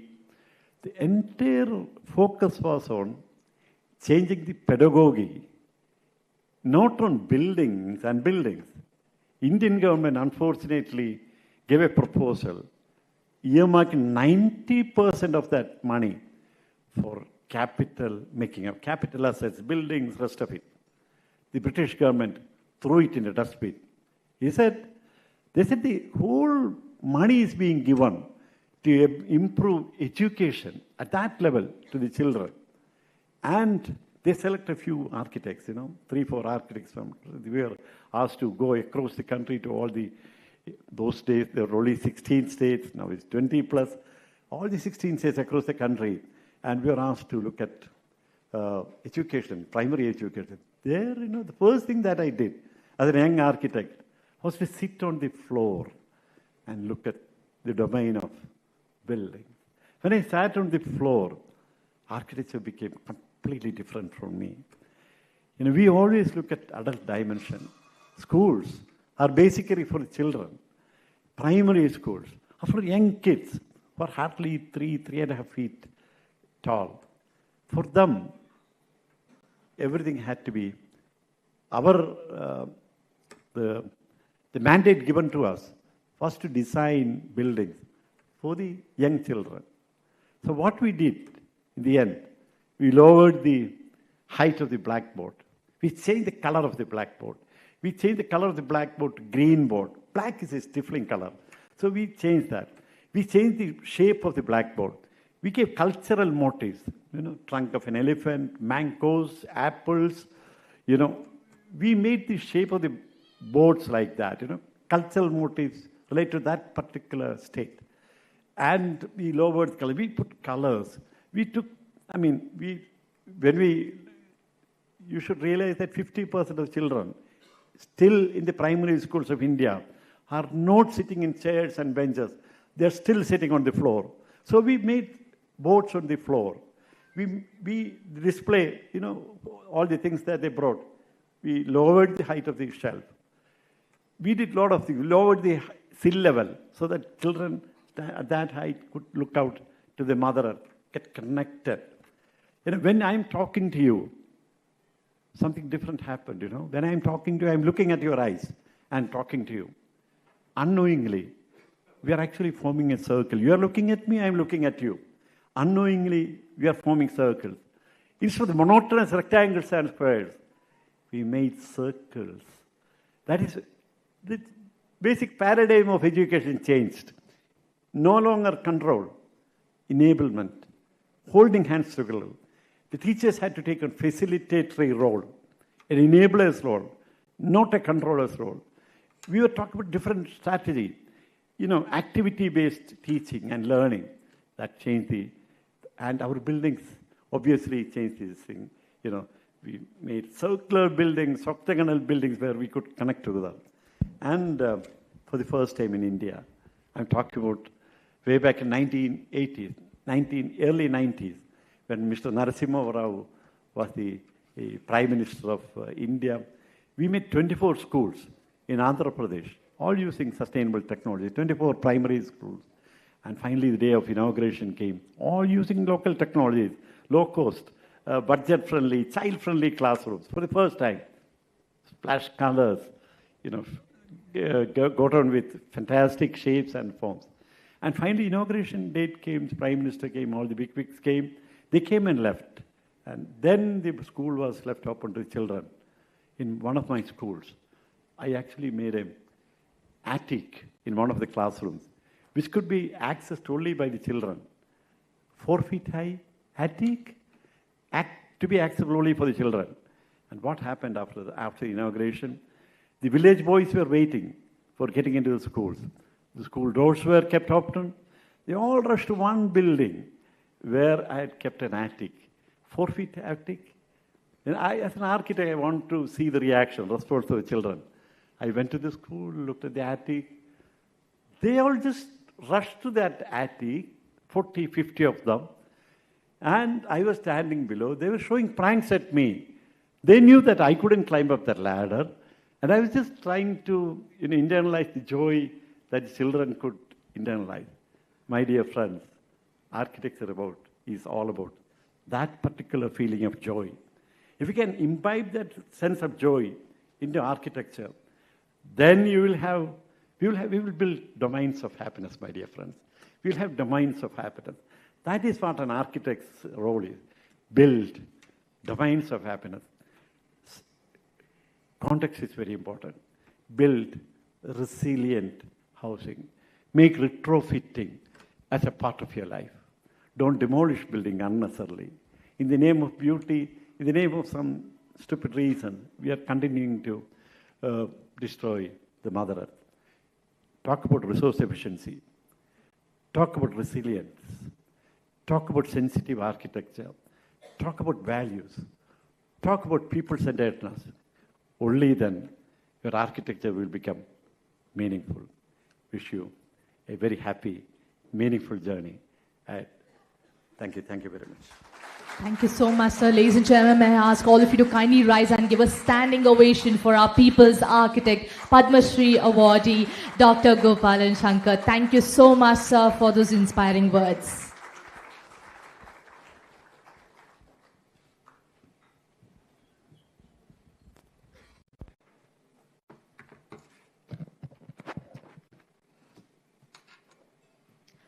Well, ladies and gentlemen, next up I would like to talk about one of our distinguished guests who has joined us here today. He has joined us here despite of his health not being 100%. He still wanted to make it here today to the conference, participate in it, and also bless all the young architects that we have in the room today. I would like to talk about architect H.C. Timmaiah. Was born in the year 1944. Architect H.C. Timmaiah had an early education in various schools in Coorg, Karnataka. Graduated in architecture from Mumbai in the year 1968, he worked with Indian Posts and Telegraphs Department at Chennai and later moved to Bangalore and started practice in the name and style of Timmaiah and Prabhakar, consulting architects and structural engineers in the year 1974. He was one of the few who initiated the formation of IIA Karnataka chapter and served as its chairman for 3 years, followed by as the president of IIA in the term 1992 to 1994. He was the first Indian to be elected as the chairman of South Asian Association of Architects, and further got elected and served as the vice president of Commonwealth Association of Architects, having a membership of 36 nations during the years 1997 to 99. At present, he is one of the trustees of the Indian Institute of Architects. The government of Karnataka, recognizing the contribution and achievements in the field of architecture, honored him with its highest Rajyotsava award in the year 1996. The Indian Institute of Architects Karnataka chapter conferred him with the Lifetime Achievement Award in the year 2005 for the outstanding contribution in the profession of architecture. Ladies and gentlemen, join me with a big round of applause as we would like to call upon stage architect H.C. Timaya. May I call upon architect Shankar and architect Jaisim sir to please join us on stage to felicitate architect H.C. Timaya. A round of applause for Jaisim sir and Shankar sir, please. Please join.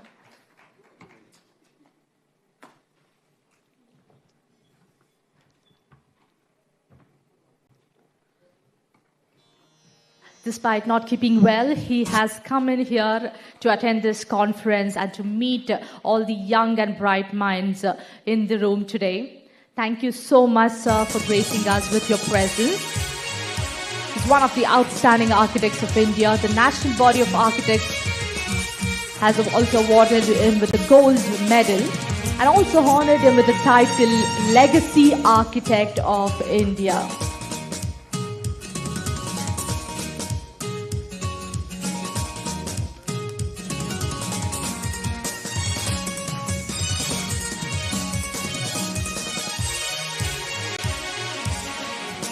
Thank you so much, sir. May I ask Jaisim sir to please stay back?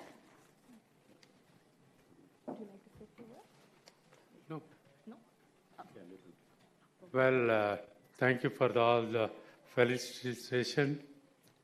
Sorry, I am unable to speak properly.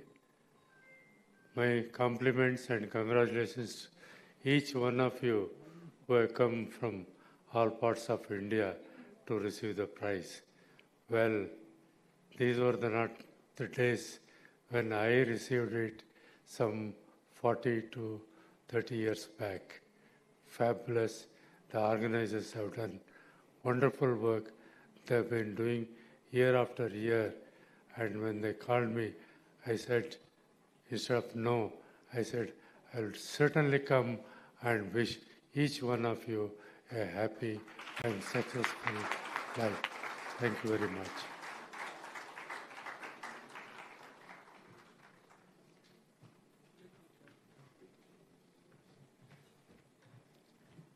Thank you, sir. Well, before we step into the awards, I would now like to introduce to you the man requires no introduction. However, we have architect Jaisim Krishnarao, sir, the fountainhead. Ladies and gentlemen, a big, big round of applause for him. Sir, over to you.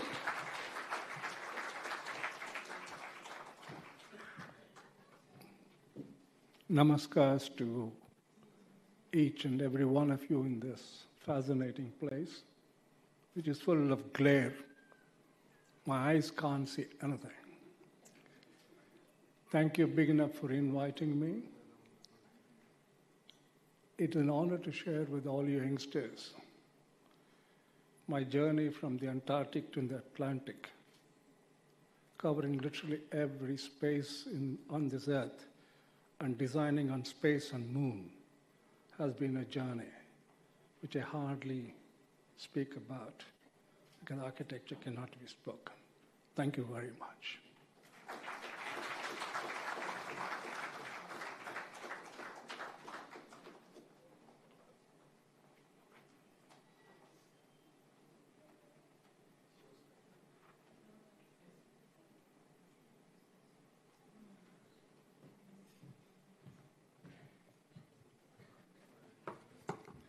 Thank you so much, sir.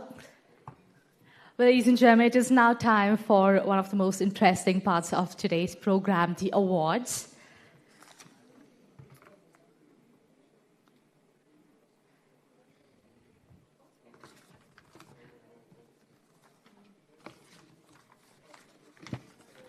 To give away the first set of awards, may I call upon Shankar sir and Oscar sir to please join us on stage.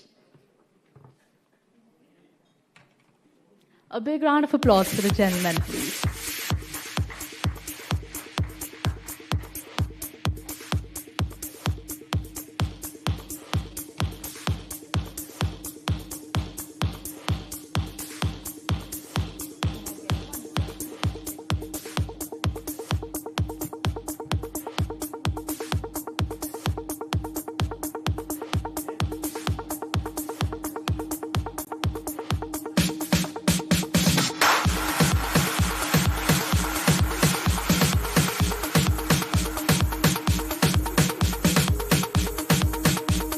Well, ladies and gentlemen, it is now time for the awards. A big congratulations for all the award winners. As we call upon the award winners, I kindly request all of you to please keep the claps going.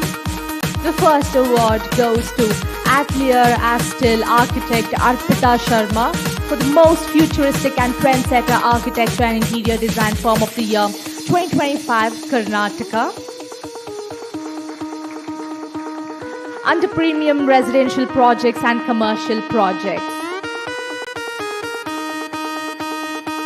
Architect Arpita Sharma has also won the Promising and Visionary Architect and Interior Designer of the Year 2025.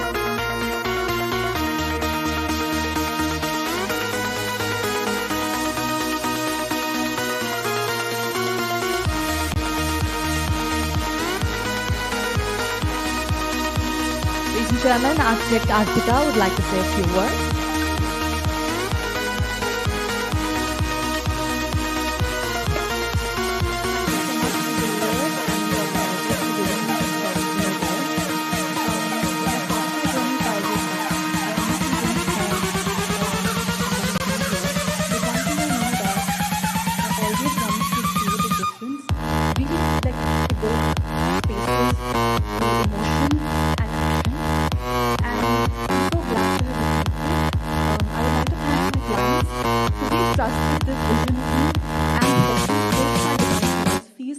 Trusted that. My beautiful team who works very hard every day, and my mother who's really supported me in this journey.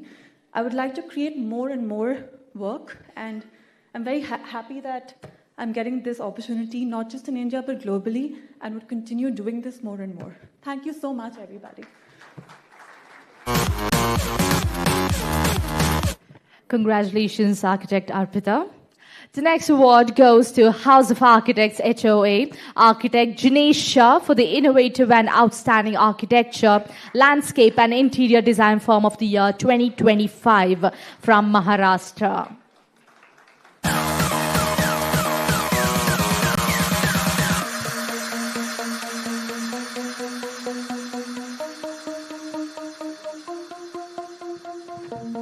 HOA has won the award under premium residential projects and commercial projects.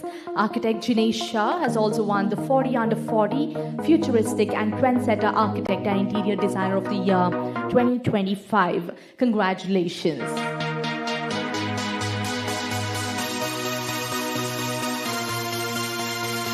The next award goes to Art and Architecture Associates, Mr. Dharam Patel for the most prominent and innovative architecture, master planning and interior design firm of the year 2025 under residential projects, commercial and premium hospitality projects. May I call upon Dharam Patel to join us on stage? Well, congratulations to the team of Art and Architecture Associates. The next award goes to Transform Group, Kritika Subramanian, leading and innovative architecture, master planning and interior design firm of the year 2025 from South India under commercial, hospitality and residential projects. Ladies and gentlemen, join me with a big round of applause as we have Kritika Subramanian joining us on stage. Ms. Kritika has also won the Trusted and Visionary Architect and Interior Designer of the Year 2025, Tamil Nadu. Congratulations to the Transform Group.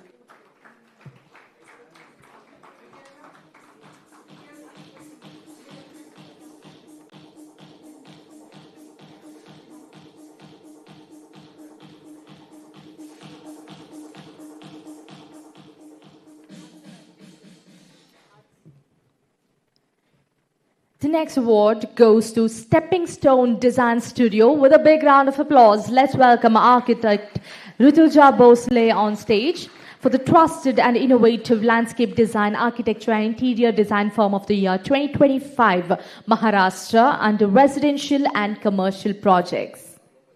Please keep the claps going, everyone.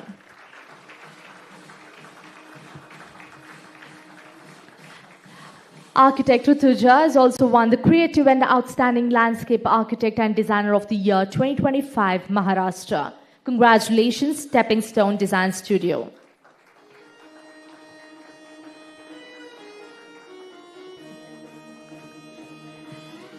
In the interest of time, requesting representatives from the following companies to join us in the front by the stage. Requesting representatives of Art Entropy, Omar Consultants, Horizon Architects, HM Architects, and Design Stella to please join us in the front. Thank you. Well, with a big round of applause, let's welcome the next award winner, Art Entropy, Mr. Arvind Das and Ms. T. Archana for the most futuristic and trusted architecture interior design firm of the year 2025, Karnataka.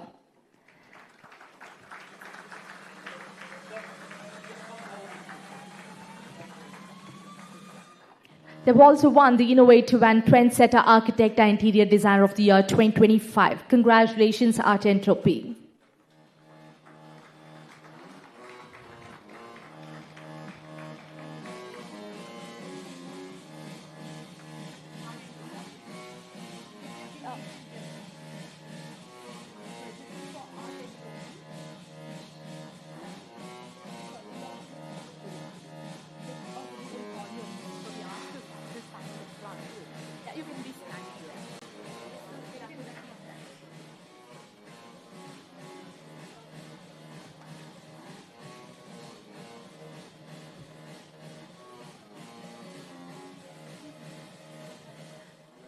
Well, ladies and gentlemen, a big round of applause for Arvind Das and T. Archana from Art Entropy. Congratulations to the entire team of Art Entropy.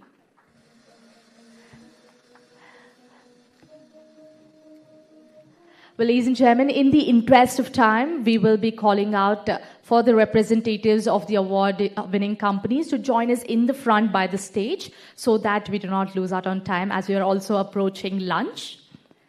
Well, the next award goes to Omar Consultants,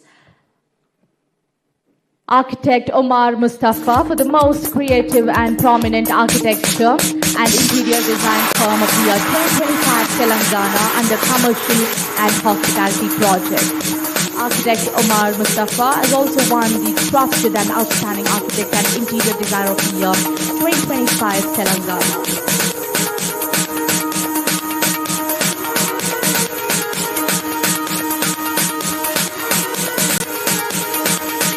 The next award goes to Horizon Architects, Architect Hemal Shah for the most innovative and leading architecture, planning and interior design firm of the year 2025, Maharashtra, under high-rise residential projects, town planning and commercial projects.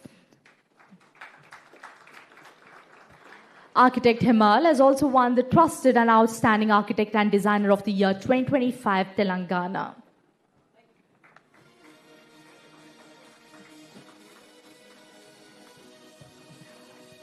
With a big round of applause, please welcome the next award winner, HM Architects, Architect Harshad Mistry, for the leading and creative architecture and interior design firm of the year 2025, Gujarat. Under high-rise residential projects, hospitality projects, and commercial projects, Architect Harshad and Architect Hagam Shah have also won the Trusted and Visionary Architect and Interior Designer of the Year 2025, Gujarat.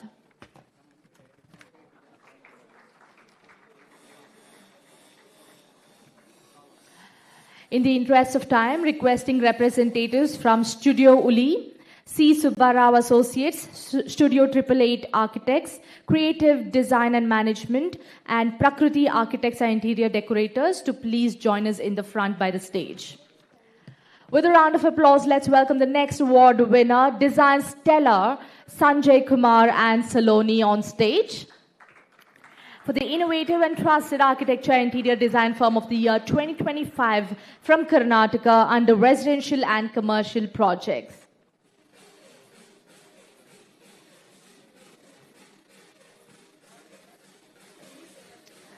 Mr. Sanjay Kumar has also won the Creative and Outstanding Architect and Interior Designer of the Year 2025 Karnataka. Congratulations to the entire team of Design Stellar.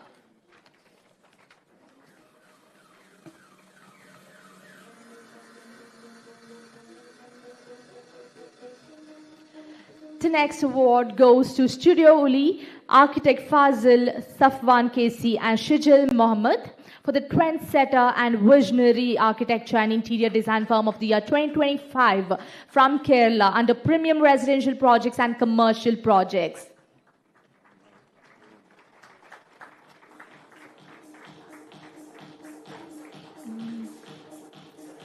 They have also bagged the futuristic and innovative architect and interior designer of the year 2025 Kerala. Congratulations, team.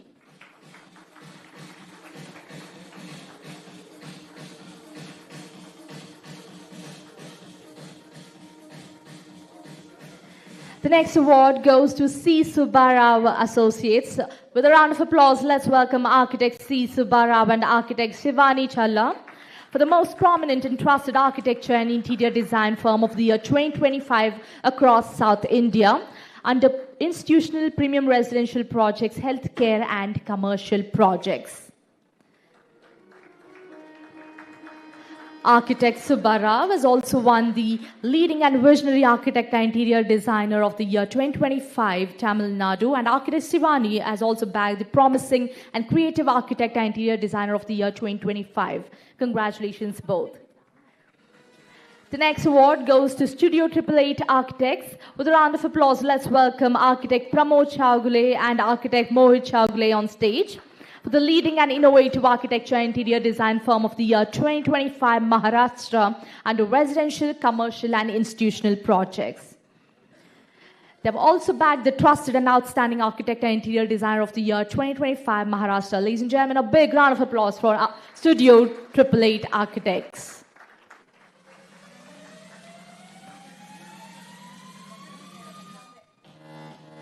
The next award goes to Creative Design and Management, Architect Shailesh Parikh for the prominent and futuristic architecture and interior design firm of the year 2025 under residential, commercial and hospitality projects.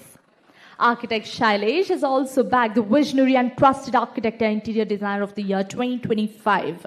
Congratulations.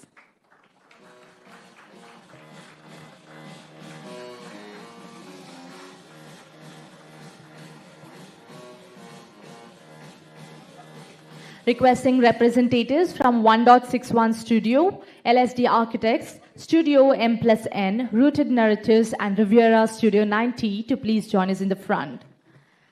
With a big round of applause, let's welcome the next award winner, Prakriti Architects and Interior Decorators, Architect Nitin B. Ninchani, for the most trusted and innovative architecture and interior design firm of the year 2025 Karnataka under premium residential projects and commercial projects.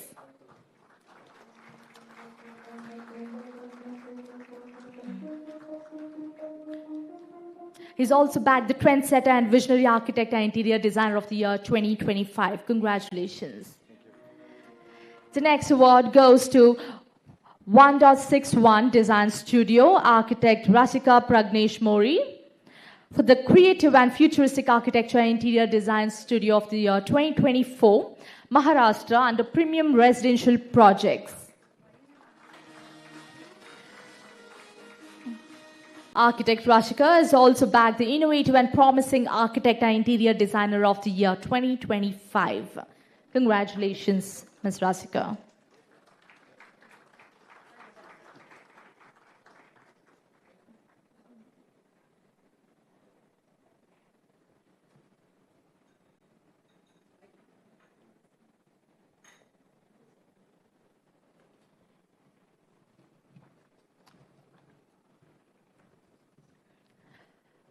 Let's keep the claps going as we welcome the next award winner, LSD Architects, architect Johan George, for the innovative and outstanding architecture and interior design firm of the year 2025, South India, under residential, commercial, and sustainable design approach. Architect Johan has also bagged the 40 under 40 futuristic and trendsetter architect and interior designer of the year 2025.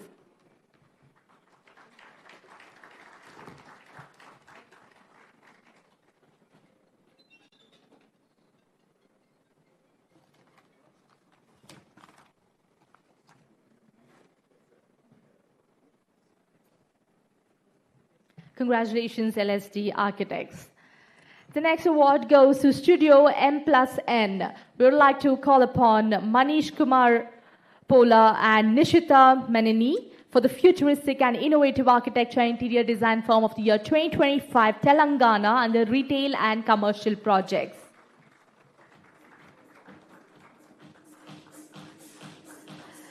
They've also bagged the trusted and trendsetter architect and interior designer of the year 2025, Telangana. Congratulations, Studio M+N.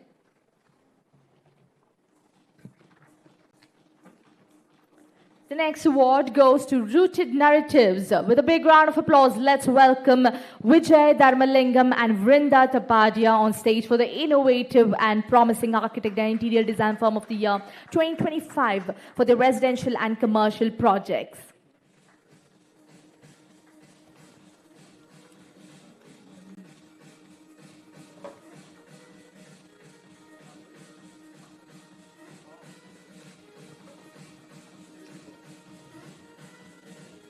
They've also bagged the futuristic and rising architect and interior designer of the year 2025. Congratulations to the team of Rooted Narratives. The next award goes to Riviera Studio 90. With a round of applause, let's welcome Parul and Akshay Yadav on stage for the innovative and trusted architecture and interior design firm of the year 2025, North India, under premium residential projects, hospitality projects, and commercial projects. Please keep the claps going, everyone.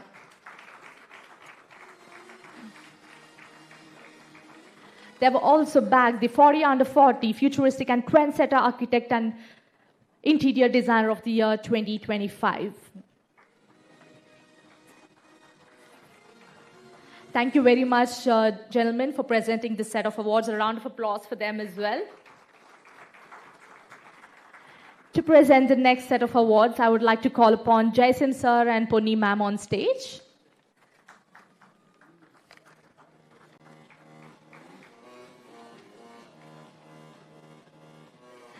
Requesting representatives from SVVD Architon Studio, Device, Veda Design Studio, Design Warehouse, and Kishore Plus Architects to please join us in the front.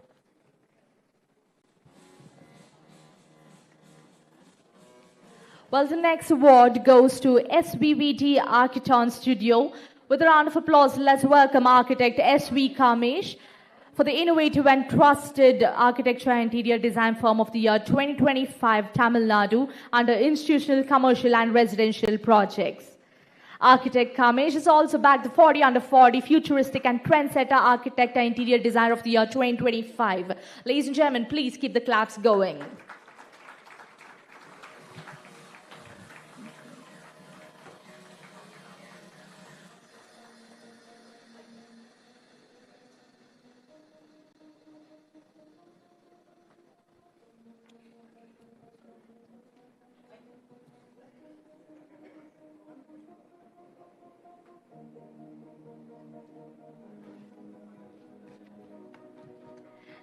The next award goes to Device, and for this I would like to call upon architect Rishabh Goel for the most promising and innovative architecture and interior design firm of the year 2025, North India, under hospitality and premium residential projects.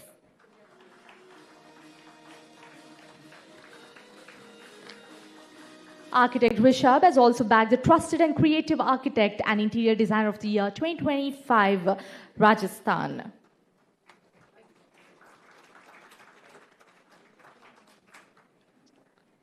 The next award goes to Veda Design Studio, and for this we'd like to call upon architect Kirtana Jayakumar for the most promising and creative architecture interior design firm of the year 2025.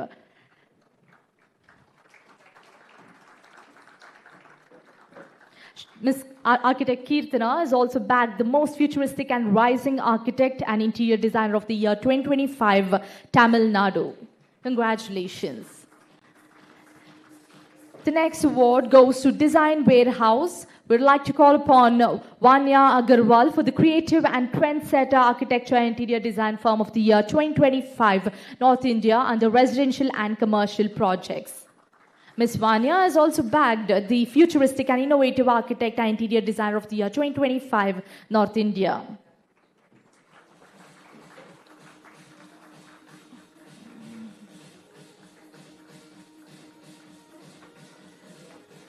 We would like to call upon representatives from Studio Brick by Brick, Enkasa Art Studio, Kala Kutumb, Art Design International and Design Inc. Studio to please join us in the front. With a big round of applause, let's welcome the next award winner, Kishore Plus Architects, architect Aditya Kishore, for the trusted and creative architecture interior design firm of the year 2025, Madhya Pradesh, under residential, commercial and institutional projects. Let's keep the claps going, everyone.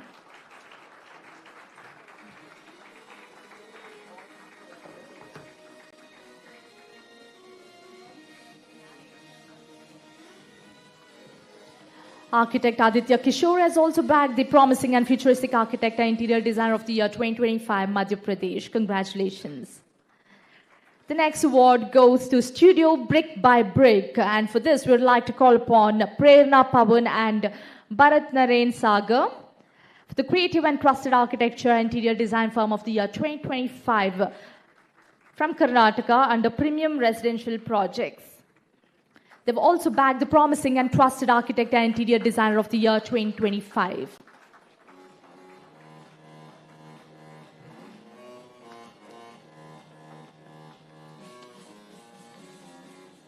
The next award goes to Enkasa Art Studio. With a round of applause, let's welcome Jaisil Jalil and Sulaiman Jawad on stage for the futuristic and outstanding architecture and interior design firm of the year 2025 from Kerala under premium residential projects and commercial projects.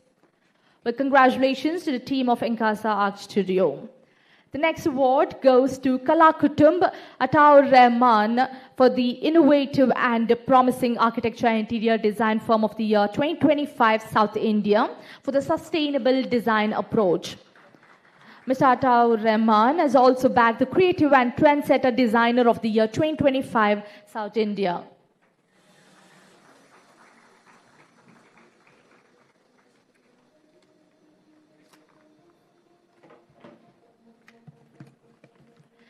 The next award goes to Arc Design International, Amod Singh and Anchal Sharma for the most futuristic and trusted architecture and interior design firm of the year 2025 North India.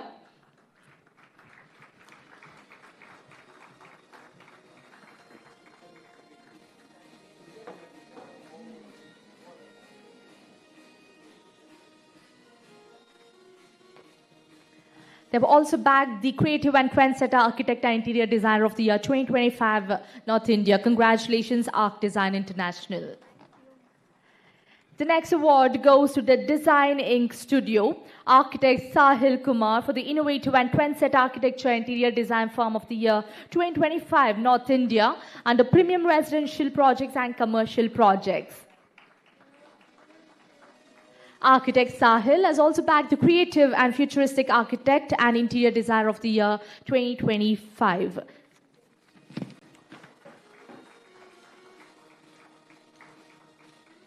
Requesting representatives from Engaging Spaces, Vriksh, Kriya Projects, New Garage Architecture and Rudraksha Design to please join us in the front.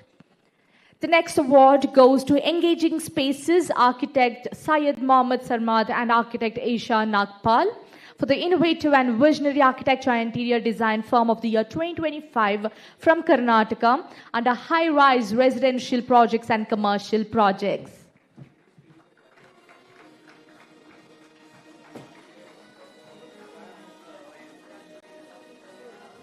They have also bagged the trendsetter and futuristic architect and interior designer of the year 2025. Congratulations to the team of Engaging Spaces.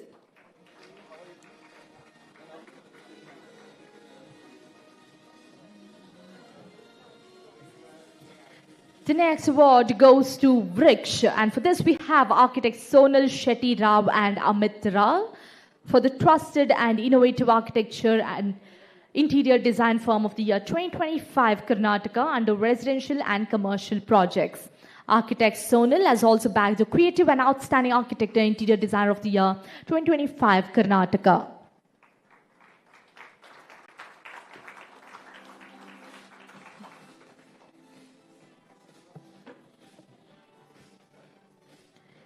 The next award goes to Kriya Projects, Mr. Narayan Krishna Kumar for the most futuristic and innovative architecture, planning and interior design firm of the year 2025 South India for their residential, commercial and hospitality projects. Mr. Narayan has also bagged the trusted and trendsetter architect and entrepreneur of the year 2025 South India. A round of applause for Kriya Projects.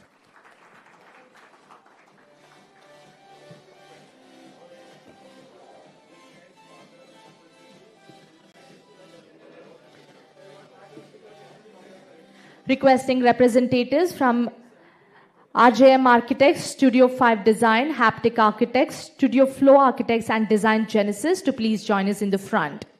The next award goes to New Garage Architecture, Ms. Kavita Khatri for the most futuristic and trendsetter architecture and interior design firm of the year 2025 for the premium residential projects and commercial projects. A big round of applause for Ms. Kavita, please, who has also bagged the innovative and trusted architect and designer of the year 2025.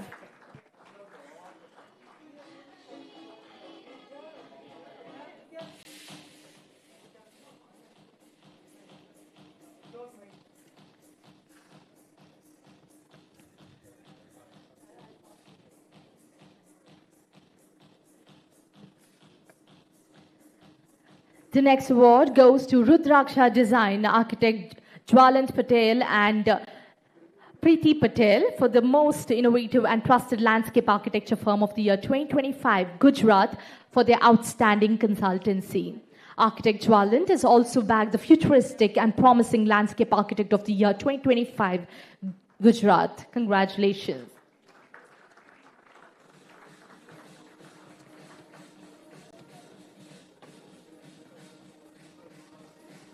The next award goes to RJM Architects, architect Radhika J. Mehta for the most promising and trendsetter architecture and interior design firm of the year 2025, Gujarat, for the residential projects. She's also bagged the trusted and rising architect and interior designer of the year 2025. Congratulations, RJM Architects.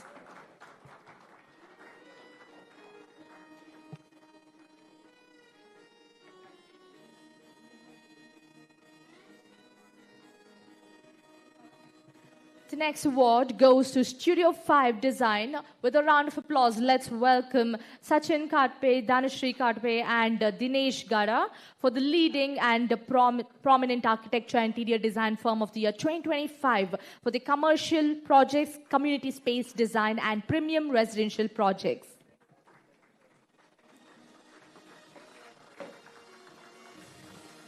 They have also bagged the visionary and trusted designer of the year 2025. Congratulations, Studio 5 Design. The next award goes to Haptic Architects, architect Aarti Tangavel, for the trendsetter and creative architectural design and interior design firm of the year 2025, Tamil Nadu, under commercial projects. A round of applause, please, ladies and gentlemen. Architect Aarti has also bagged the promising and futuristic architect and interior designer of the year 2025, Tamil Nadu.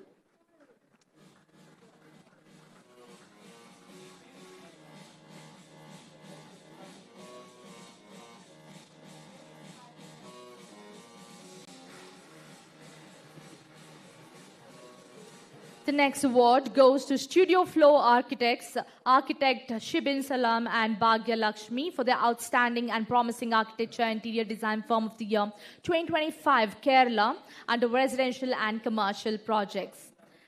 A round of applause, please, ladies and gentlemen.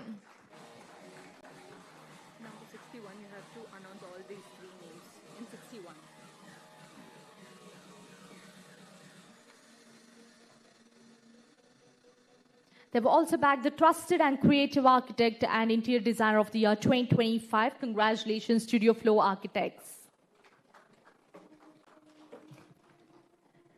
The next award goes to Design Genesis. With a round of applause, let's welcome Mohammad Abu Bakr for the Visionary and Creative Architecture and Design Firm of the Year 2025, Maharashtra, under Institutional, Commercial and Residential Projects. Please keep the claps going, everyone.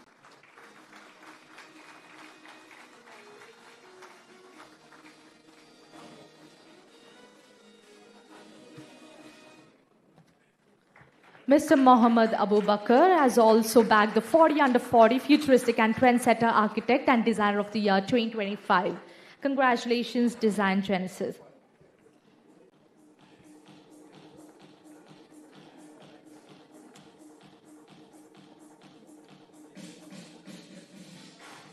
Thank you very much, dignitaries, for presenting this set of awards. A round of applause for them as well.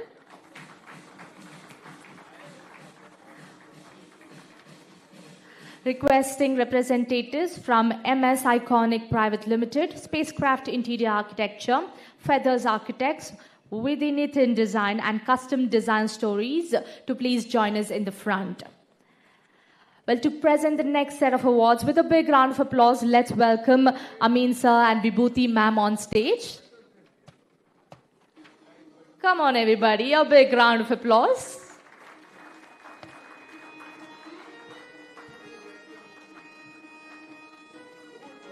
The next award goes to MS Iconic Private Limited. We would like to call upon architect Mamta Singh for the Futuristic and Trendsetter Architecture and Interior Design Firm of the Year 2025 from Karnataka for their hospitality, residential and commercial projects.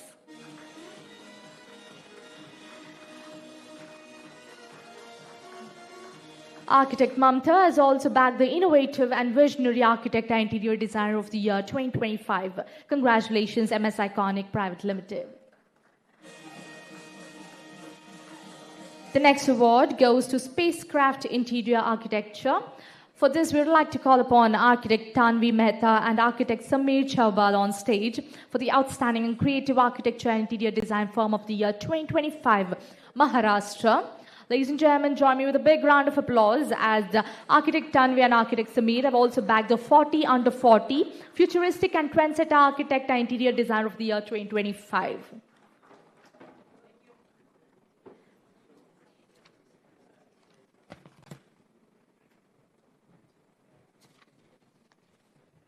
The next award goes to Feathers Architects. We'd like to call upon KK Ashwin Kumar and M. Albania on stage for the Creative and Innovative Architecture and Interior Design Firm of the Year 2025, Tamil Nadu. They've also bagged the Trusted and Promising Architect and Interior Designer of the Year 2025.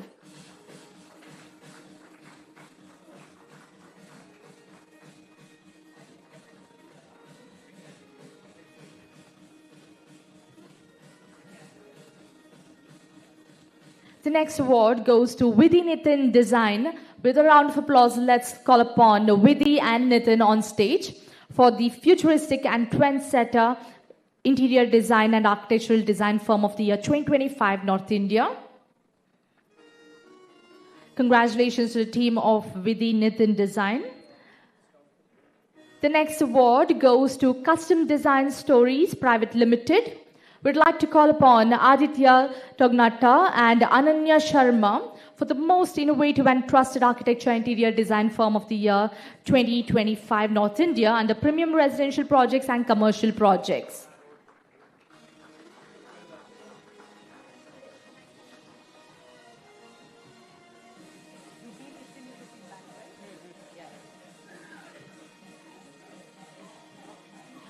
Requesting representatives from Studio Blue Living LLP, SS Tripathi Associates, Purna Architects, Stellark, and Cratebots Digital Constructions to please join us in the front. The next award goes to Studio Blue Living LLP, and for this we'd like to call upon architect Pranita Sura and Stalin Sebastian for the creative and futuristic architecture interior design firm of the year 2025 from Telangana under residential projects and sustainable design approach. Ladies and gentlemen, let's give a big round of applause for architect Pranita, who has also bagged the trusted and innovative architect and interior designer of the year 2025 Telangana.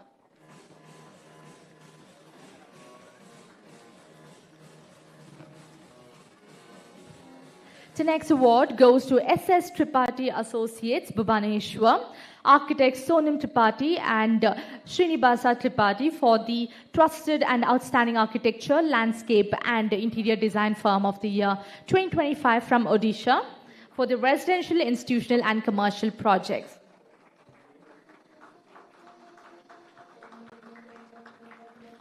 They've also bagged the creative and promising architect and interior designer of the year 2025 Odisha.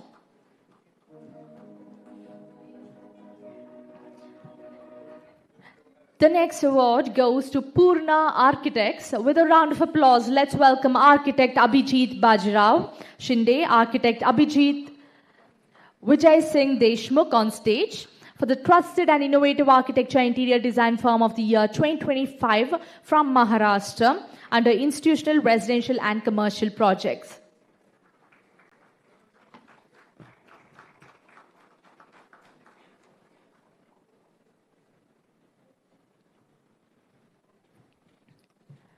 The next award goes to Stellark. With a round of applause, let's welcome Mr. Preetham U. Nayak for the most promising and creative architecture interior designer of the year 2025 Karnataka under residential and commercial projects. Mr. Preetham has also bagged the 30 under 30 innovative and rising architect and interior designer of the year 2025. Congratulations to the entire team of Stellark.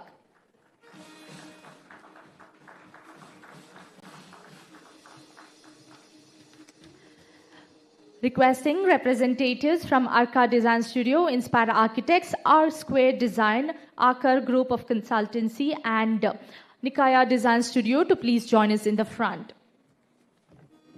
The next award goes to Cratebots Digital Constructions Private Limited. With a round of applause, let's welcome Mr. Santosh Sutar on stage for the most futuristic and innovative 3D construction printing company of the year 2025 for the premium residential and commercial projects. Mr. Santosh Sutta, the founder and CEO, has also bagged the promising and visionary entrepreneur of the year 2025. Ladies and gentlemen, we understand that we're standing between lunch, but let's give a round of applause for all the award winners. The next award goes to Arca Design Studio. With a round of applause, let's welcome architect Preran Babu on stage for the innovative and rising architecture interior design firm of the year 2025 Karnataka under commercial, residential and hospitality projects. Well, congratulations to the team of Arca Design Studio. The next award goes to Inspire Architects. And for this, we have architect Rishabh Bafna for the most trusted and innovative architecture interior design firm of the year 2025, Tamil Nadu. Architect Rishabh has also bagged the excellent consultancy in architecture and interior design domain.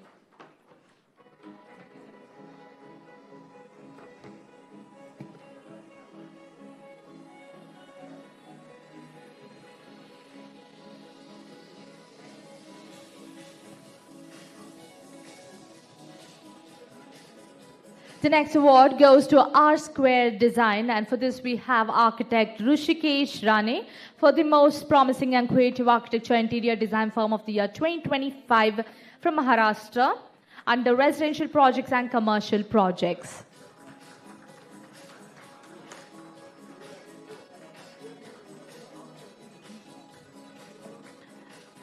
Architect Rushikesh has also bagged the creative and rising architect and interior designer of the year 2025.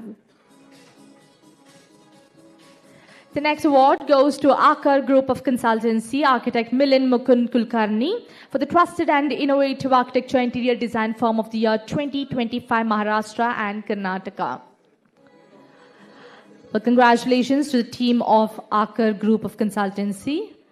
The next award goes to Nikaya Design Studio. With a round of applause, please welcome Mr. Nisarg Shah on stage for the Innovative and Futuristic Architecture Interior Design Firm of the Year 2025. Nikaya Design Studio has also bagged the Trusted and Promising Architect and Interior Designer of the Year 2025, Karnataka. Congratulations. Requesting representatives from Zirak Architects and Interior Designers, Boski Studios, NK Architects Studio, Ironic Architects and Interior Designers, and Team Zenith to please join us in the front. The next award goes to Zirak Architects and Interior Designers. We have architect Aditi Bhatnagar for the Most Promising and Creative Architecture Interior Design Firm of the Year 2025, India.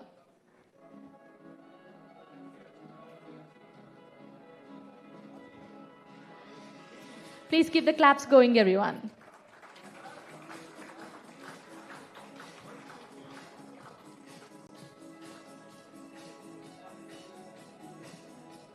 Architect Aditi Bhatnagar has also bagged the 40 under 40 Elite and Trendsetter Architect and Interior Designer of the Year 2025.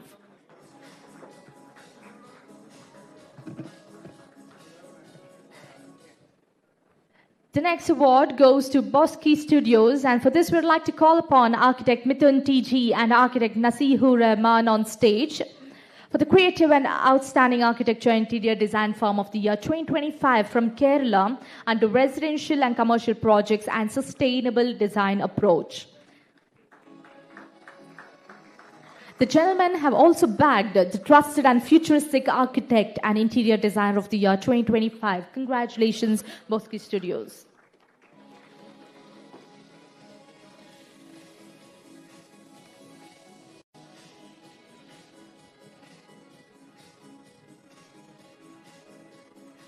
The next award goes to NK Architects Studio. With a round of applause, we'd like to call upon architect Sagar PS for the Most Promising and Innovative Architecture Interior Design Firm of the Year 2025, Karnataka under Residential and Commercial Projects.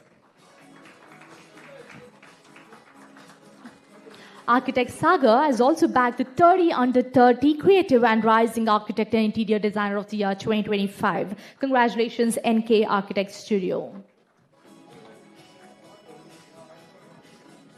The next award goes to Ironic Architects and Interior Designer. With a round of applause, let's welcome architect Shraddha Shirore for the Futuristic and Creative Architecture and Interior Design Firm of the Year 2025 from Maharashtra under Residential and Commercial Projects.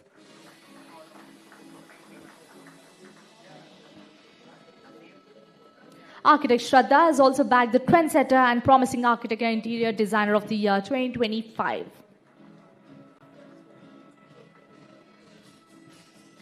The next award goes to Team Zenith. We'd like to call upon architect Pooja Lure Basgare and architect Rushikesh Basgare on stage for the Most Promising and Innovative Architecture Interior Design Firm of the Year 2025 from Maharashtra.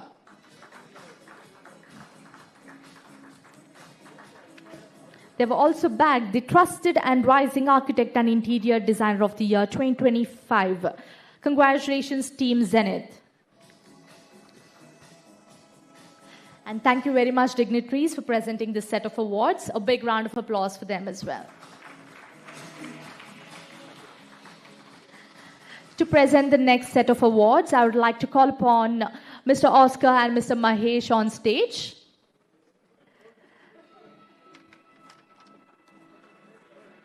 Come on, ladies and gentlemen, a big round of applause for them.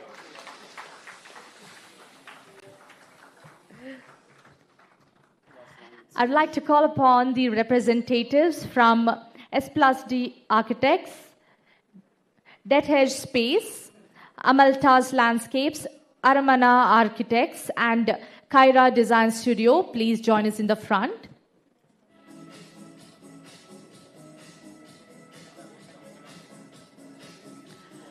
The next award goes to S+D Architects. With a big round of applause, let's welcome Architect Chirag Solanki, Architect Tushar Danani, and Architect Chintal Saparia, and Architect Rahul Shah for the Trusted and Promising Architecture and Interior Design Firm of the Year 2025 from Gujarat under residential projects.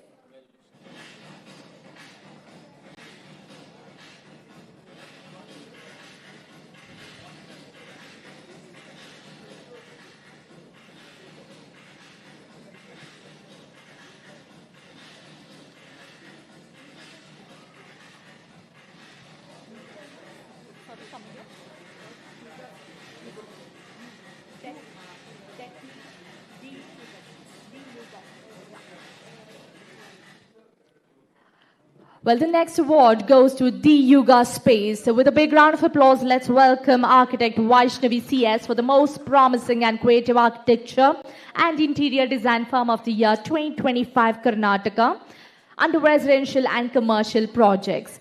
Architect Vaishnavi CS has also won the Trusted and Rising Architect and Interior Designer of the Year 2025 Karnataka. Congratulations to the team of the Yuga Space.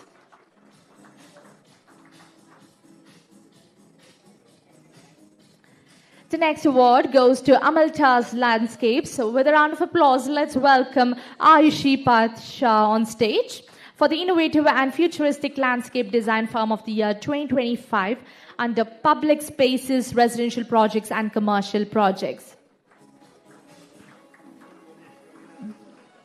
Ms. Ayushi has also bagged the Trusted and Outstanding Landscape Designer of the Year 2025 Gujarat. Congratulations.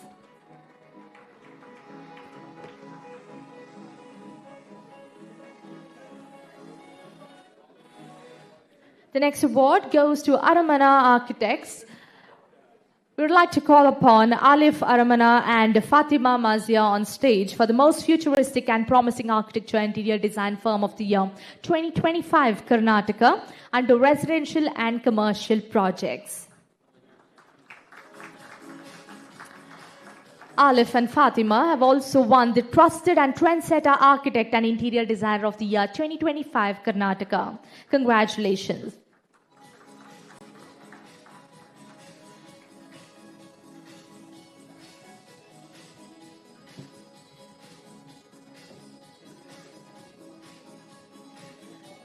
The next award goes to Kaira Design Studio. We'd like to call upon Vishika Miranda and Kanishka Mishra on stage for the Trendsetter and Creative Architecture, Interior Design and Future Furniture Design Firm of the Year 2025 Karnataka under Premium Residential Projects.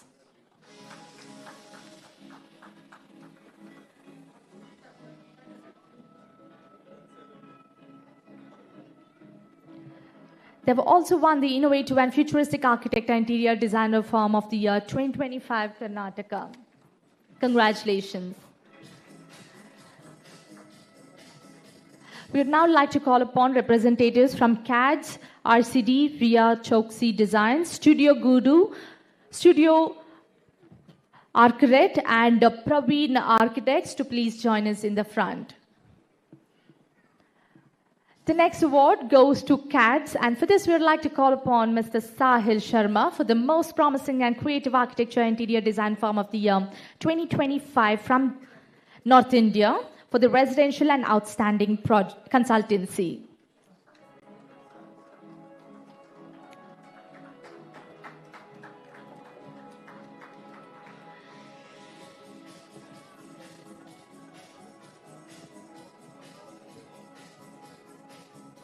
The next award goes to RCD, Ria Choksi Designs. With a big round of applause, let's welcome Ms. Ria Choksi on stage for the outstanding and promising architecture and interior design firm of the year 2025 from Gujarat. Ms. Ria has also bagged the 30 under 30 Creative and Rising Architect and Interior Designer of the year 2025.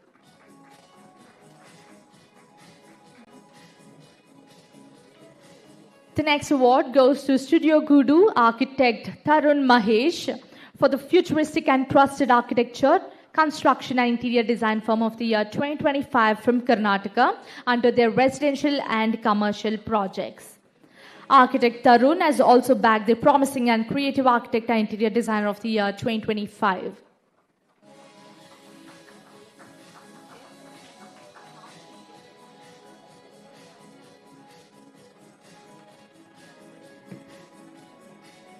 The next award goes to Studio Architect. For this, we would like to call upon architect Charvi Mathur on stage for the futuristic and trusted architecture, urban design and interior design firm of the year 2025 from Maharashtra under residential and commercial projects. Architect Charvi has also won the Creative and Outstanding Architect and Designer of the Year 2025 Maharashtra.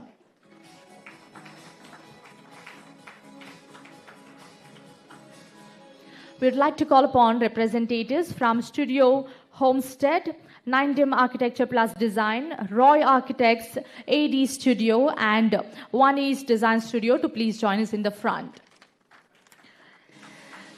The next award goes to Praveen Architects.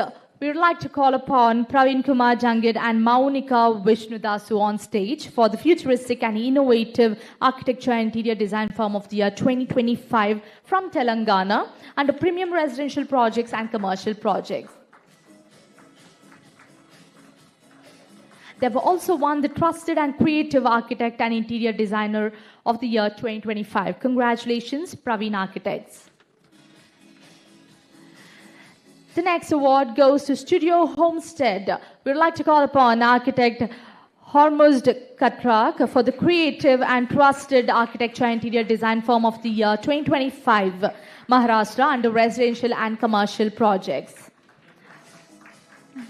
They've also bagged the Promising and Trendsetter Architect and Interior Designer of the Year 2025, Maharashtra. Congratulations, Studio Homestead. The next award goes to 9dim Architecture Plus Design. With a round of applause, let's welcome architect Sherik Frank Almeida for the Trendsetter and Creative Architecture and Interior Design firm of the year 2025 for their residential and commercial projects.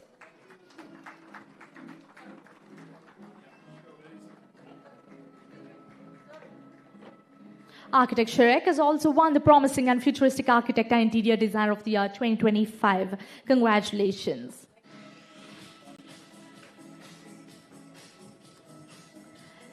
The next award goes to Roy Architects.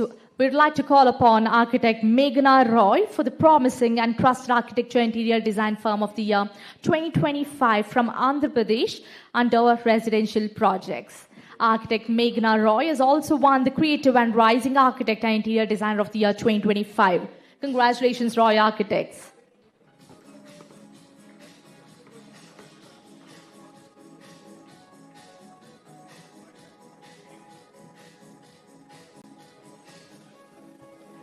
The next award goes to AD Studio. We would like to call upon Abhijit Sundar and Deepika Loganathan on stage for the Promising and Trendsetter Architecture Interior Design firm of the year 2025, Tamil Nadu, under residential and commercial projects.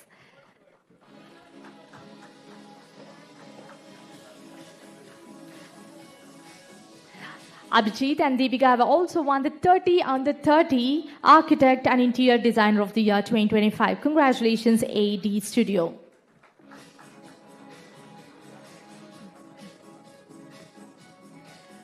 We'd like to call upon representatives from Spacium Design Studio, Studio Creative and Sri Kalavi Architects, Dream Carve and VA Architects to please join us in the front. The next award goes to One East Design Studio Private Limited. We'd like to call upon architects Simran Ratnani, Adepu Srikant and Ramesh Bandaraboina on stage. They have won the most promising and futuristic architecture, interior design, and project management firm of the year 2025 from Telangana.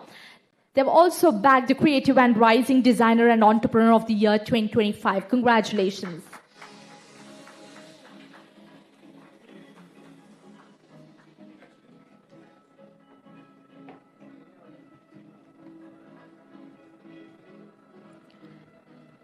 The next award goes to Spacium Design Studio. We'd like to call upon architect Sanjeev Kumar and architect Sanjeev Krishnan on stage for the most promising and creative architecture and interior design firm of the year 2025 from Tamil Nadu. They have also won the 30 Under 30 Creative and Rising Architect and Interior Designer of the Year 2025. Congratulations, Spacium Design Studio.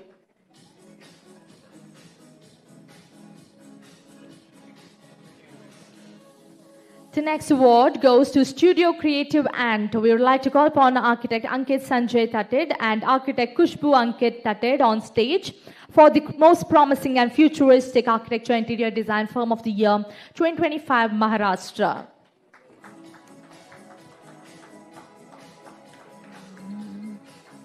They have also won the 30 Under 30 Creative and Rising Architect and Interior Designer of the Year 2025. Congratulations, Studio Creative and.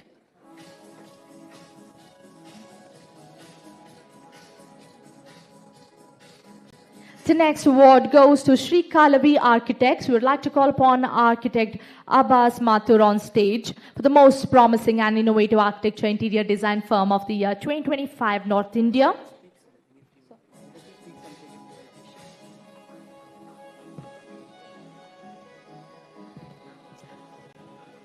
Architect Abbas has also bagged the 30 Under 30 Rising and Creative Architect and Interior Designer of the Year 2025. Architect Abbas would now like to say a few words.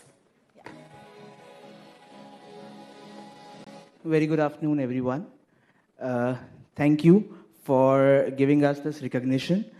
And I'll take this point to thank my family, my parents to believe in me. And I would like to remember all my grandparents who are blessing me from the heaven. And thank you so much, and we'll make you proud once again. Thank you. Congratulations, Architect Abbas. The next award goes to Dream Carve. We would like to call upon Karthikeyan Devdas for the most promising and innovative interior design firm of the year 2025 from Tamil Nadu under residential and commercial projects. Mr. Karthikeyan has also won the creative and trusted interior designer of the year 2025. A big round of applause, please.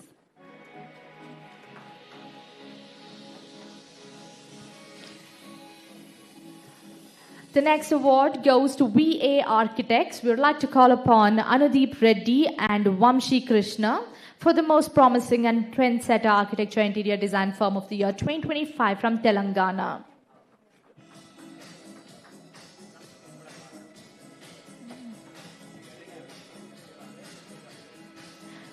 They have also won the Creative and Trusted Architect and Interior Designer of the Year 2025. Congratulations, VA Architects.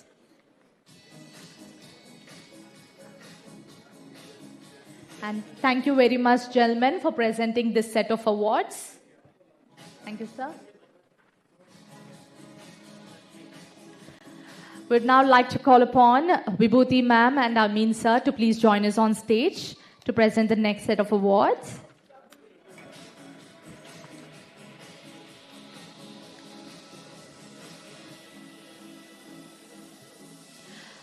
I would like to call upon the representatives from the following companies to join us in the front.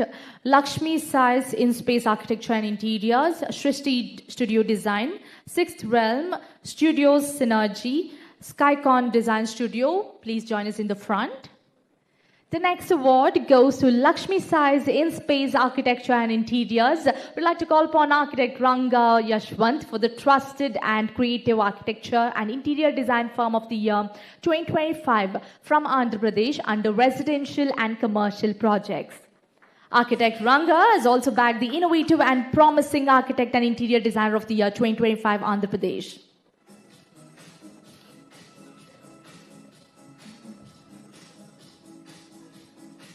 The next award goes to Shrishti Studio Design. We have architect Sindhuja Srinivasa Nurthy for the most promising and creative architecture interior design firm of the year 2025, Tamil Nadu.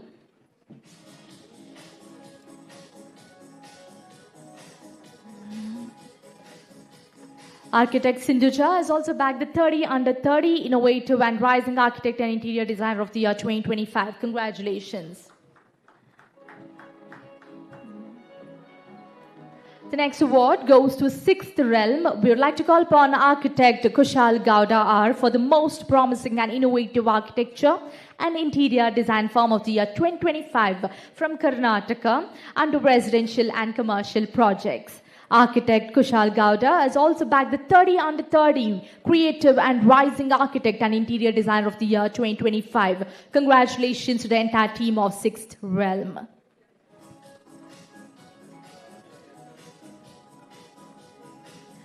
The next award goes to Studio Synergy. We have architect Sunil Pingle for the most promising and creative architecture and interior design firm of the year 2025, Maharashtra. Well, congratulations to the team of Studio Synergy.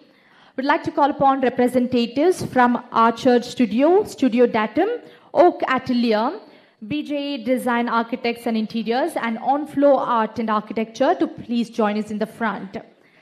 The next award goes to Skycon Design Studio. We have architect Dileep Singh and architect Samya Bansal for the innovative and trusted architecture interior design firm of the year 2025 from Madhya Pradesh. Let's have the claps going for them, please.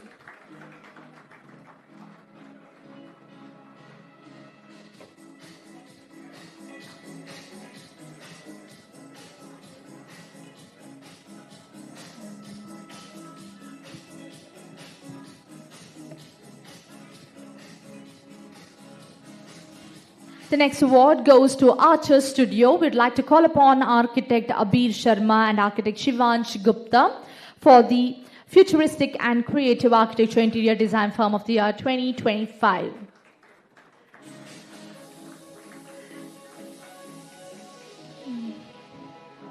Architects Abir and Shivansh have also won the Innovative and Trusted Architect and Interior Designer of the Year 2025.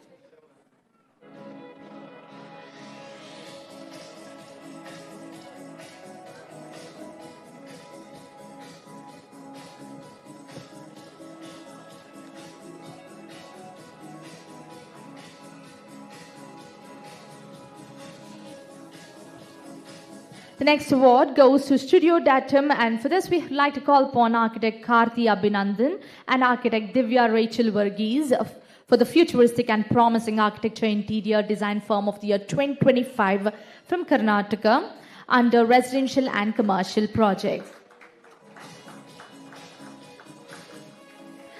They have also won the 30 under 30 Creative and Rising Architect and Interior Designer of the Year 2025.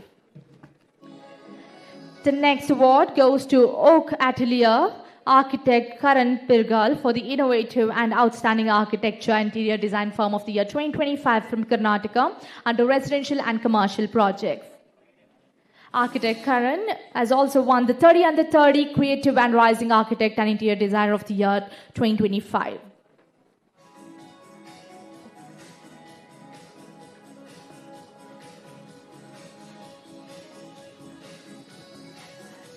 The next award goes to BJA Design Architects and Interiors.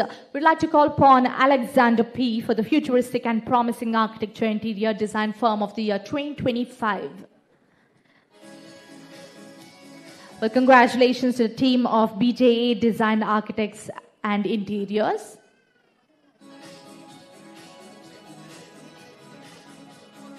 Alexander?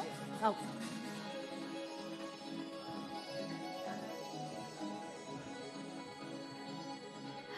Mr. Alexander has also won the Creative and Trusted Architect and Designer of the Year 2025 from Tamil Nadu.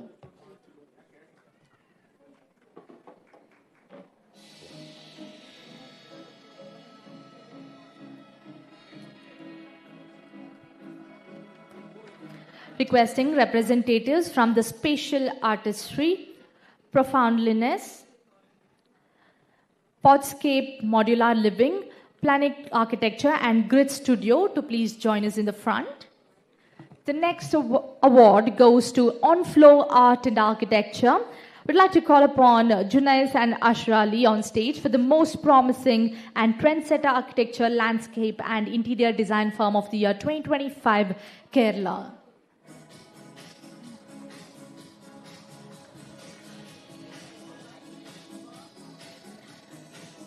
They have also won the Innovative and Rising Architect and Interior Designer of the Year 2025 Kerala. Congratulations on Flow Art and Architecture.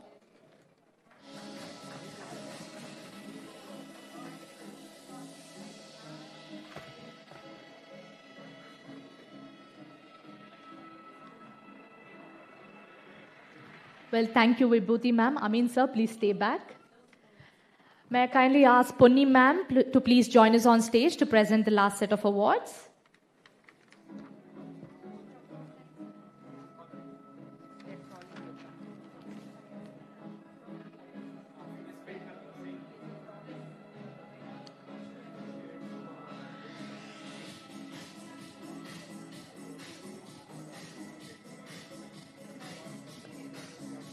The next award goes to the Spatial Artistry. We would like to call upon Alicia Maria Shelton for the most promising and innovative architecture and interior design firm of the year 2025 from Kerala under residential projects.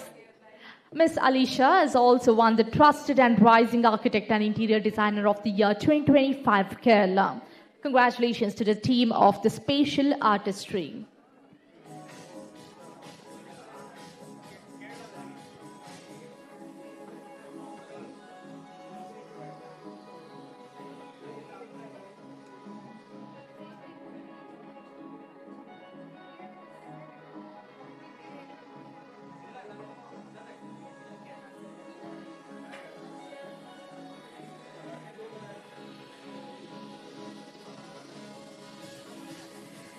The next award goes to Profound Lines, Architecture plus Interior Design. We'd like to call upon Mr. Varun Chandra A for the Futuristic and Rising Architect and Designer of the Year 2025 India under Outstanding Consultancy.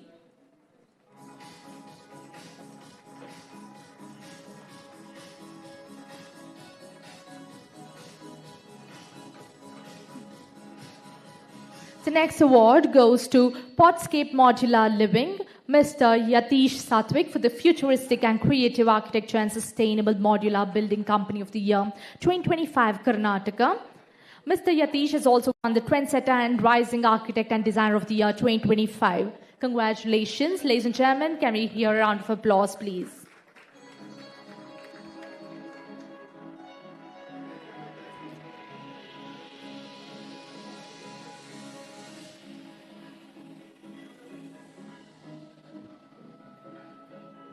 The next award goes to Planik Architecture. We'd like to call upon Mr. Dinesh Annamalai RM for the Innovative and Emerging Architecture Interior Design Firm of the Year 2025, Tamil Nadu under Residential Projects.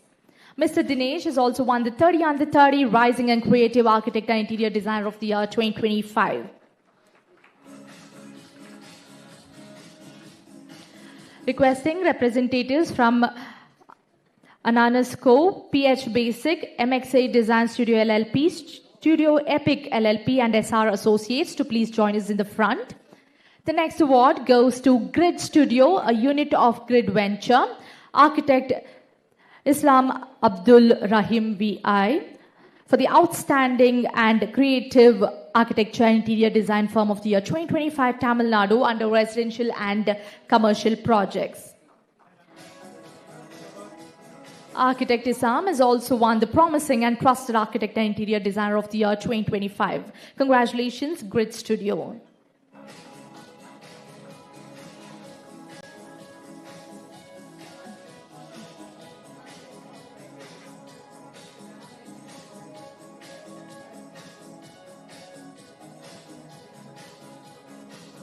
The next award goes to Ananas Co. We'd like to call upon Saisha Khanna and Sonakshi Mishra for the Innovative and Promising Architecture and Interior Design Firm of the Year 2025 from North India under Residential and Commercial Projects.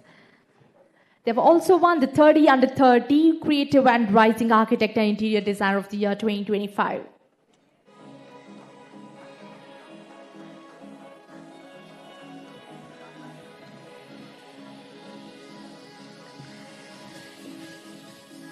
The next award goes to PH Basic. We would like to call upon Himani Ashley Vipati and Sai Praneeth Reddy for the innovative and promising architecture interior design firm of the year 2025 from Telangana under residential and commercial projects.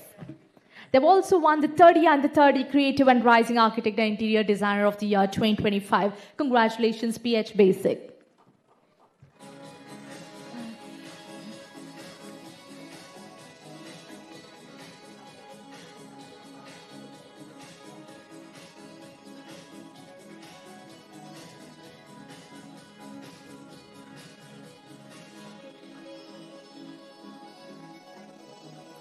The next award goes to MXA Design Studio LLP. Would like to call upon Mansi Talera and Anuj Talera for the futuristic and promising architecture interior design firm of the year 2024 from Karnataka under residential and commercial projects.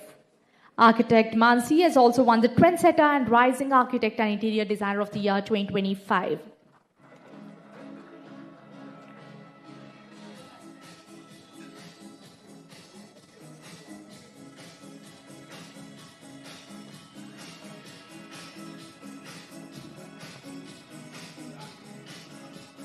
The next award goes to Studio Epic LLP. Would like to call upon Prajwal Hosmane, Ananya S.A. and Gino P. George for the most promising and innovative architecture and interior design firm of the year 2025, Karnataka, under residential and commercial projects.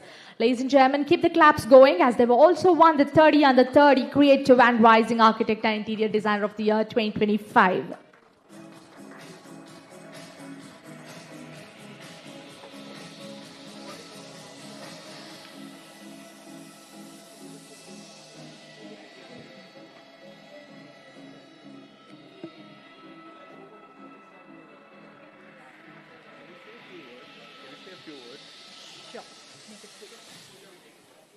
I would like to thank all the dignitaries on and off the dais for having this patience and all the people who are still waiting out here. So here's for all our dreams and the dreams that we still have not dreamt of. Thank you. Congratulations, Studio Epic LLP. With a round of applause, let's welcome the next award winners, SR Associates, Nidish G, for the prominent and futuristic architecture, master planning and interior design firm of the year 2025 from South India under residential, institutional and commercial projects.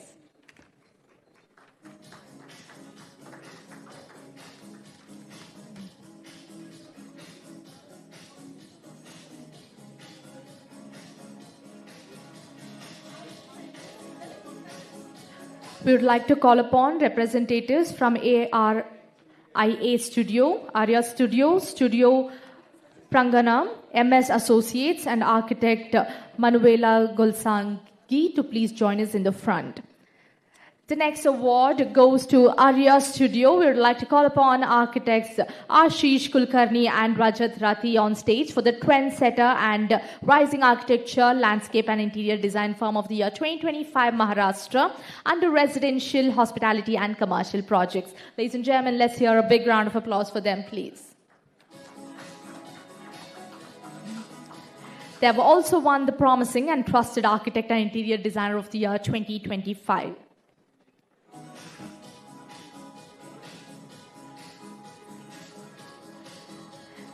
The next award goes to Studio Prangana. We'd like to call upon architect Manaswini, architect Krishna and architect Mithileshwar to join us on stage for the most trusted and rising architecture, planning and interior design firm of the year 2025 from Karnataka under residential and commercial projects.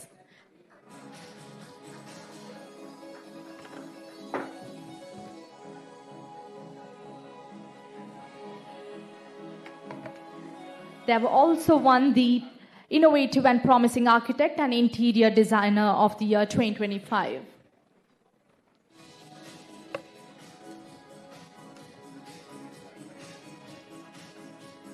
The next award goes to MS Associates. We'd like to call upon Stalin Muniswamy for the Trusted and Creative Architecture Interior Design Firm of the Year 2025 Tamil Nadu.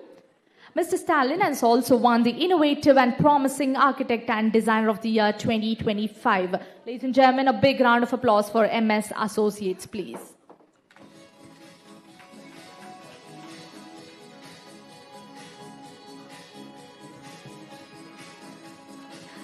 And last but not the least, we would like to call upon architect Manuela Golsangi for the 30 Under 30 Creative and Rising Architect and Designer of the Year 2025 under Outstanding Consultancy. Ladies and gentlemen, a big round of applause for architect Manuela, please.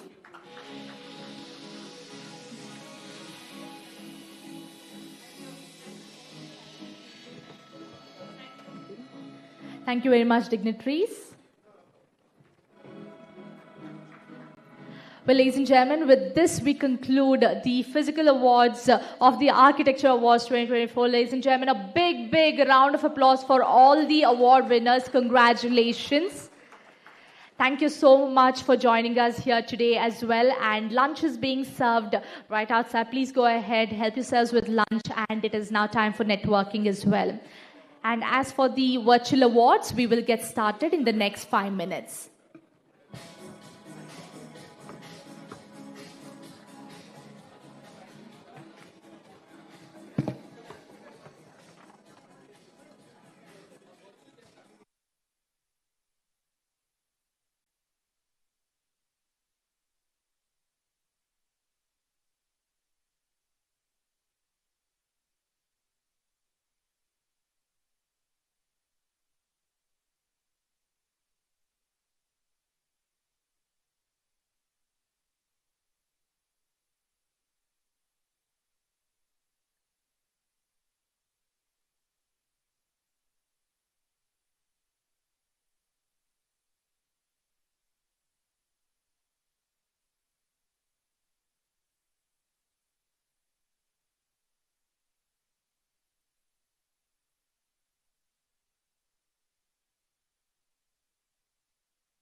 Well, ladies and gentlemen, welcome back to the Virtual Awards of the Architecture Awards 2025.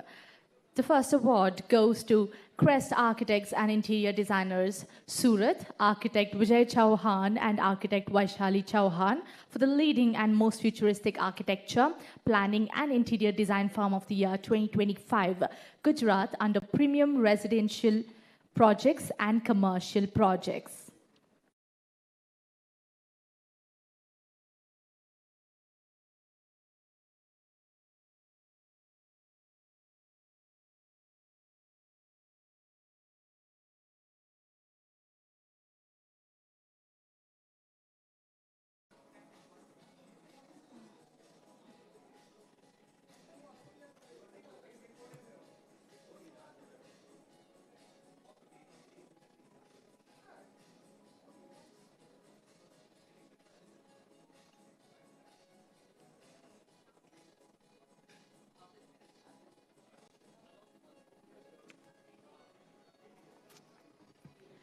The first award goes to Crest Architects and Interior Designers, Surat, architect Vijay Chauhan and architect Vaishali Chauhan for the leading and most futuristic architecture, planning and interior design firm of the year 2025, Gujarat, under premium residential projects and commercial projects. Architect Vijay Chauhan and architect Vaishali Chauhan has also won the Visionary and Trusted Architect and Interior Designer of the Year 2025, Gujarat. Congratulations, Crest Architects and Interior Designers, Surat.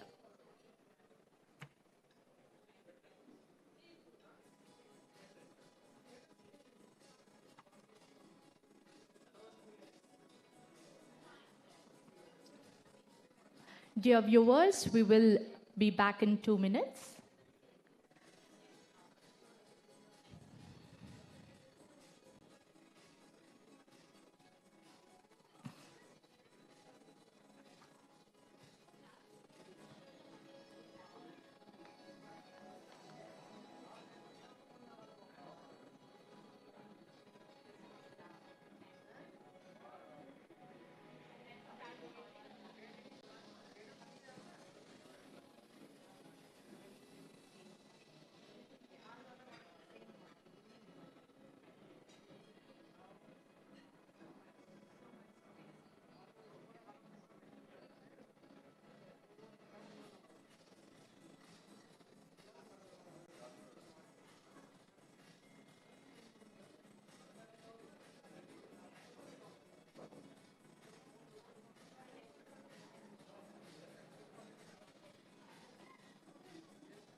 Dear viewers, sorry for the technical error.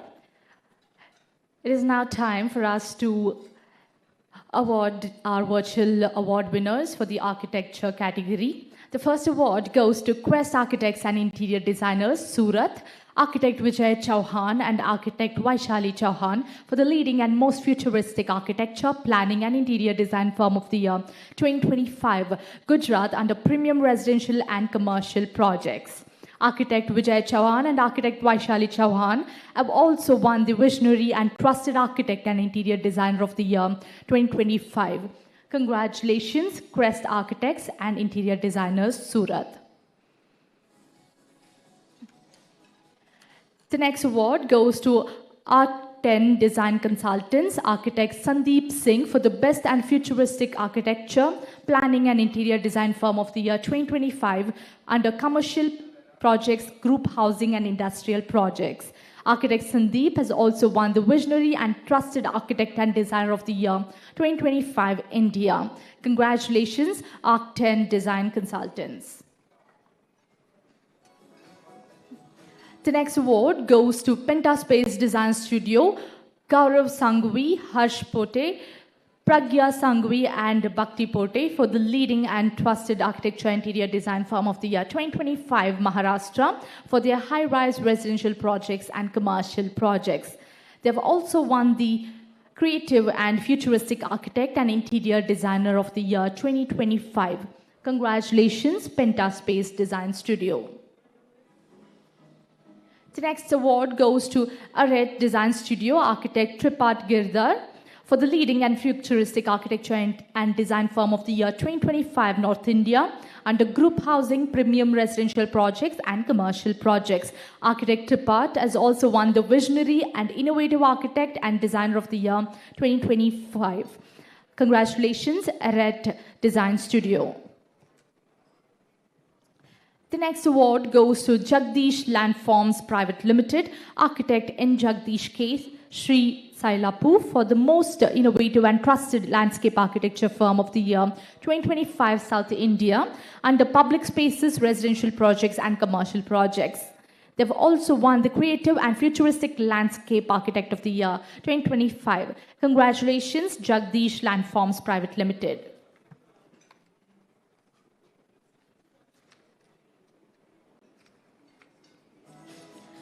The next award goes to A-Line Design Studios, M.M. Sundareshwar Swami for the trusted and innovative architecture, landscape and interior design firm of the year 2025, Telangana under residential, commercial projects and sustainable design approach.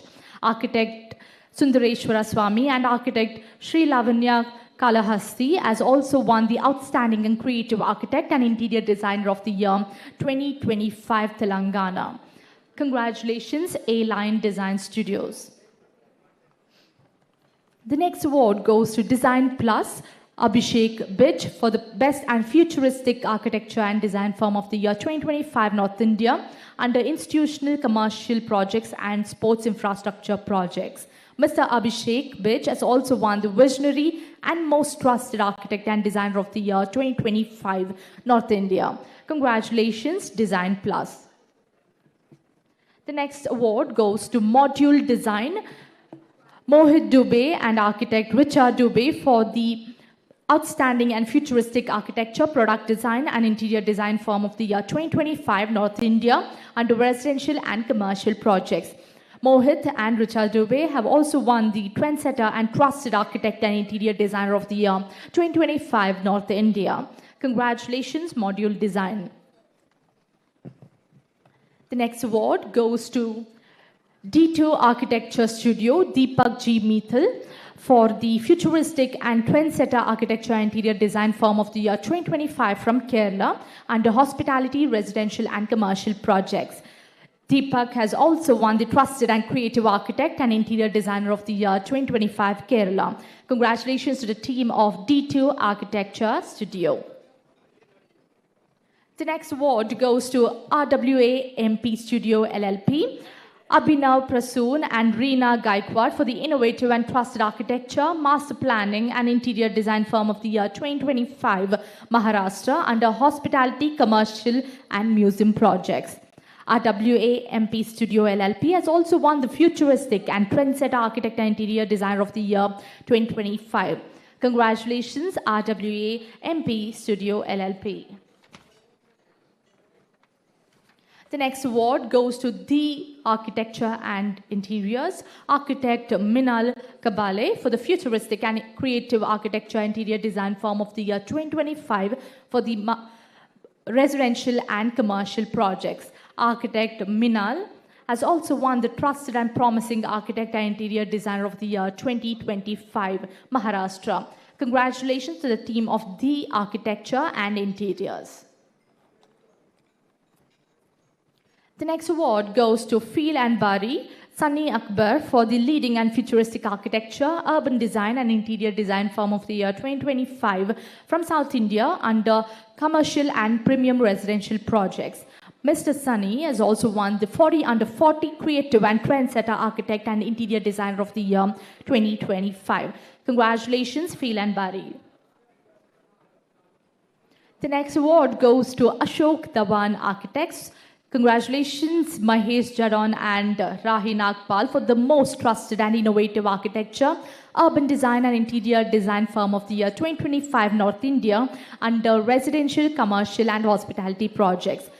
They have also won the creative and most futuristic architect and interior designer of the year 2025. Congratulations, Ashok Dhawan Architects.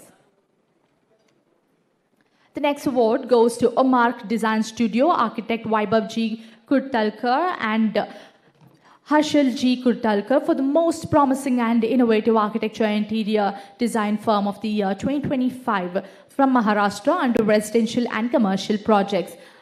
Architect Vaibhav has also won the Trusted and Creative Architect and Interior Designer of the Year 2025 Maharashtra. Congratulations, Omark Design Studio.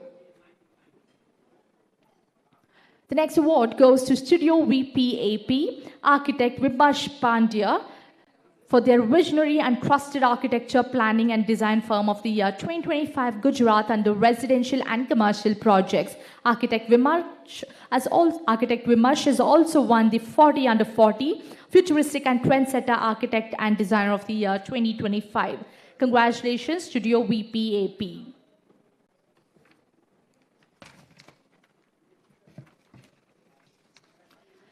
The next award goes to architect Raksha Bongirwar for the most promising and rising academician of the year 2025 Maharashtra under Architecture and Design Studies. Congratulations, architect Raksha Bongirwar. The next award goes to Alok Kotri Architects. Alok Kotri for the most innovative and trusted architecture, urban design and interior design firm of the year 2025 Maharashtra under residential projects and sustainable design projects. Architect Alok Kotri has also won the 40 Under 40 Futuristic and Trendsetter Architect and Interior Designer of the Year 2025. Congratulations, Alok Kotri Architects. The next award goes to Next Wall architect Piyush Mittal for the most innovative and trendsetter architect and interior design firm of the year 2025 North India under premium residential projects. Architect Piyush Mittal has also won the 40 Under 40 Creative and Futuristic Architect and Interior Designer of the Year 2025. Congratulations, Next Wall. The next award goes to HV Associates, architect Vibha Chauhan and Mr. Hiren Chauhan for the innovative and trendsetter architecture and interior design firm of the year 2025 Gujarat under residential and commercial projects. Architect Vibha is also bagged the trusted and promising architect and interior designer of the year 2025 Gujarat. Congratulations, HV Associates. The next award goes to RS Architects Raj Shah and Shifali R. Nayak for the trusted and creative architecture and interior design firm of the year 2025 Maharashtra under premium residential projects and commercial projects. Raj Shah and Shifali Naik have also won the futuristic and innovative architect and interior designer of the year 2025 Maharashtra. Congratulations, RS Architects. The next award goes to Studio MSA architect Mayank Singh for the futuristic and innovative architecture, interior design and project management firm of the year 2025 North India under residential and commercial projects. Architect Mayank has also won the trusted and trendsetter architect and interior designer of the year 2025 North India. Congratulations, Studio MSA. The next award goes to Design Odyssey architect Samarth Jain for the innovative and futuristic architecture and interior design firm of the year 2025 North India under residential and commercial projects. Architect Samarth Jain has also won the trusted and creative architect and interior designer of the year 2025 North India. Congratulations, Design Odyssey. The next award goes to Kshetra Design Studio, architect Nikita Kothawade, for the creative and futuristic architecture, landscape and interior design firm of the year 2025 Maharashtra under residential and commercial projects. Architect Nikita has also won the promising and trendsetter architect and interior designer of the year 2025 Maharashtra. Congratulations, Kshetra Design Studio. The next award goes to Fashi Design Studio, Muhammad Salman Fashi, for the most promising and innovative architecture, interior design and project management firm of the year 2025 Tamil Nadu under residential and commercial projects. Muhammad Salman Fashi has also won the Trusted and Rising Architect and Interior Designer of the Year 2025. Congratulations, Fashi Design Studio. The next award goes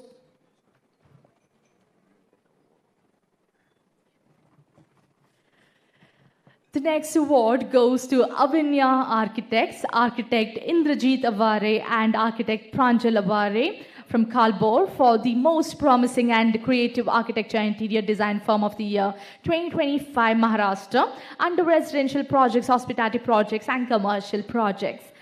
Architects Indrajit and Pranjal have also won the Trusted and Rising Architect and Interior Designer of the Year 2025 Maharashtra. Congratulations, Avinya Architects.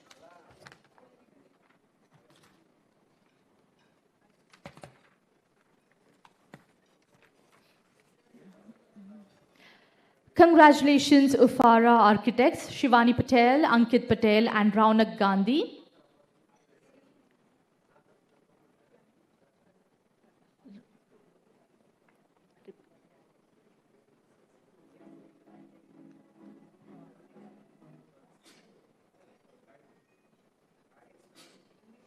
Ufara.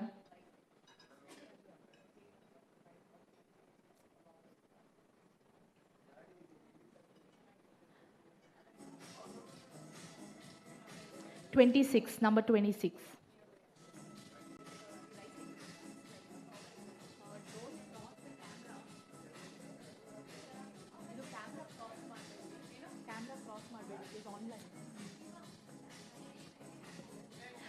Ufara Architects.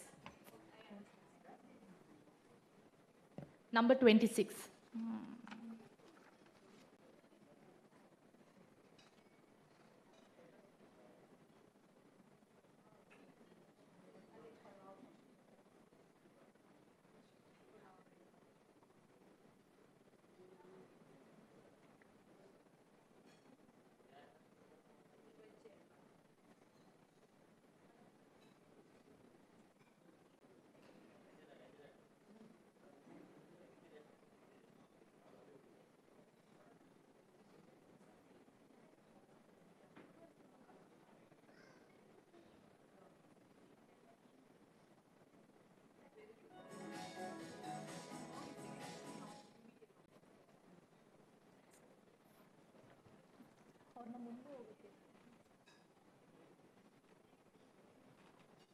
Ufara.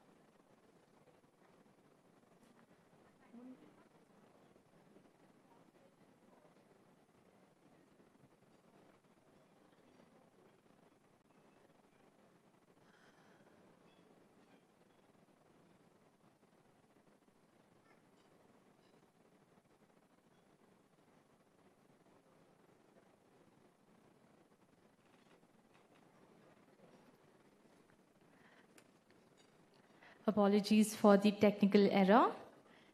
We'd now like to congratulate Ufara Architects, Shivani Patel, Ankit Patel and Raunak Gandhi for the most promising and creative architecture and interior design firm of the year 2025 Maharashtra under residential projects and outstanding consultancy.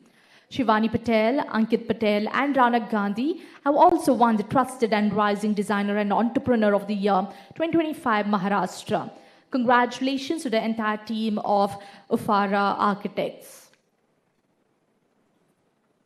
The next award goes to Vivek Shah Architects, architect Vivek Shah, for the promising and innovative architecture and interior design firm of the year 2025 Gujarat under residential projects. Architect Vivek Shah has also won the Trusted and Rising Architecture and Interior Designer of the Year 2025. Congratulations, Vivek Shah Architects. We'd now like to congratulate Design 9 Architecture Studio, Architect Naina Krishnan for the creative and most promising architecture interior design firm of the year 2025 North India under hospitality, residential and commercial projects. Architect Naina has also won the Trusted and Outstanding Architect and Interior Designer of the Year 2025 North India. Congratulations, Design 9 Architecture Studio. The next award goes to Twasta Architects and Interiors, Architect Kandarp Shah and Interior Designer Nitisha Shah for the Trendsetter and Promising Architecture and Interior Design Firm of the Year 2025 Gujarat under residential projects. They've also won the Trusted and Creative Architect and Interior Designer of the Year 2025 Gujarat. Congratulations, Twasta Architects and Interiors. Next award goes to Studio Graham, Architect Kritika Jain for the Trendsetter and Innovative Architecture and Interior Design Firm of the Year 2025 Maharashtra under residential and commercial projects. Architect Kritika has also won the Futuristic Architect and Interior Designer of the Year 2025 Maharashtra. Congratulations, Studio Graham. The next award goes to Studio Baroque, Architect Anurag Sharma and Architect Shafali Gupta for the Creative and Trendsetter Architecture, Landscape and Interior Design Firm of the Year 2025 North India under residential, commercial and hospitality projects. Architect Anurag Sharma and Architect Shafali Gupta have also won the Trusted and Futuristic Architect and Interior Designer of the Year 2025 North India. Congratulations, Studio Baroque. The next award goes to AP Architect and Interior Designer, Architect Akshay Shah for the Creative and Outstanding Architecture and Interior Design Firm of the Year 2025 Gujarat under residential and commercial projects. Architect Akshay has also won the Promising and Futuristic Architect and Interior Designer of the Year 2025 Gujarat. Congratulations, AP Architect and Interior Designer. The next award goes to Sarthi Architects, Architect Nishta Dua for the Innovative and Trendsetter Architecture and Interior Design Firm of the Year 2025 North India under residential projects. Nishta has also won the 30 under 30 Creative and Rising Architect and Interior Designer of the Year 2025 North India. Congratulations, Sarthi Architects. Congratulations, Fadia Architects, Architect Sahil Fadia and Architect Vandana Fadia for the Trendsetter and Rising Architecture and Interior Design Firm of the Year 2025 Gujarat under residential and commercial projects. Architects Sahil and Vandana have also won the Most Promising and Creative Architect and Interior Designer of the Year 2025 Gujarat. Congratulations, Fadia Architects. The next award goes to Urban Cottage Design Studio, Architect Sudiksha Naik for the Most Promising and Innovative Architect and Interior Design Firm of the Year 2025 Goa under residential projects. Architect Sudiksha has also won the 30 under 30 Creative and Rising Architect and Interior Designer of the Year 2025. Congratulations, Urban Cottage Design Studio. The next award goes to Kasuli Architects, Architect Sunil Sutta for the Most Innovative and Rising Architecture and Interior Design Firm of the Year 2025 Gujarat under residential and commercial projects. Architect Sunil has also won the Trusted and Promising Architecture and Interior Design Firm of the Year 2025. Congratulations, Kasuli Architects. The next award goes to Pamarthi Nikita and Venkatesh Senguttuvan for the Creative and Rising Architect and Designer of the Year 2025 North India under Innovative Design Approach. Congratulations, Pamarthi Nikita and Venkatesh Senguttuvan.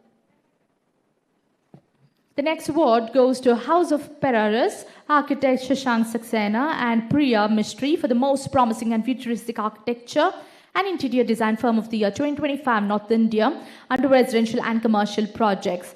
Architects Shashank Saxena and Priya Mistry, Architects Shashank Saxena and Priya Mistry have also bagged the Creative and Rising Architect and Interior Designer of the Year 2025 North India. Congratulations to the House of Pereras.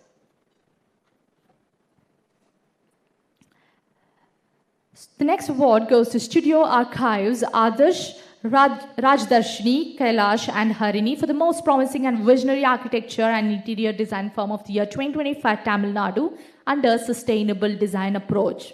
They've also won the Creative and Rising Architect and Interior Designer of the year 2025. Congratulations, Studio Archives.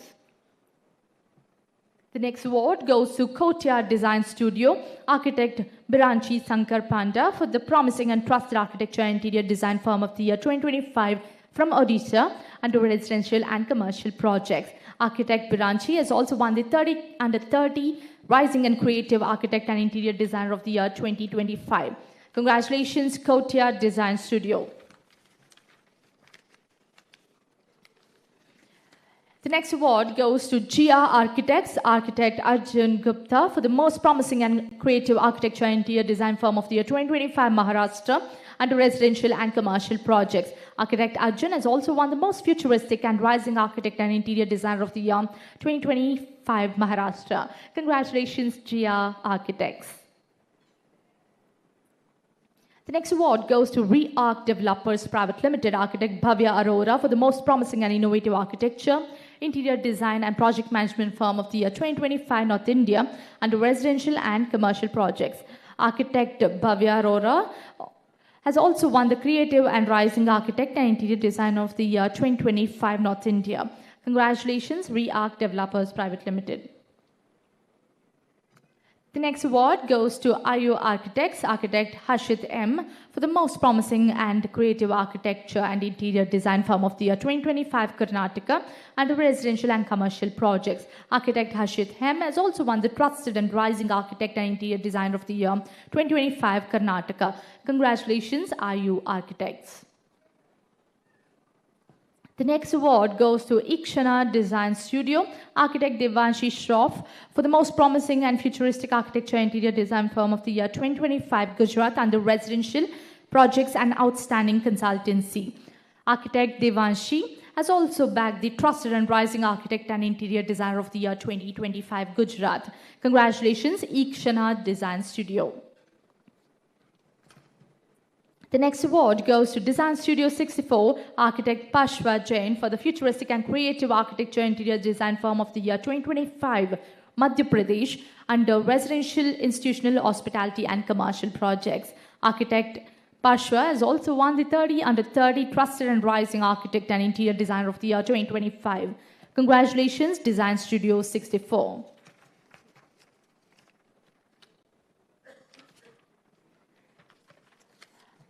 Last but not the least, we would now like to congratulate Atelier 24, Ayush Kalra, for the innovative and futuristic architecture and interior design firm of the year 2025, North India under residential projects and commercial projects. Ayush has also won the Trusted and Promising Architect and Interior Designer of the year 2025, North India. Congratulations, Atelier 24. Ladies and gentlemen, with this we conclude the Physical Architecture Awards 2025. Thank you all for joining in and congratulations for all the award winners.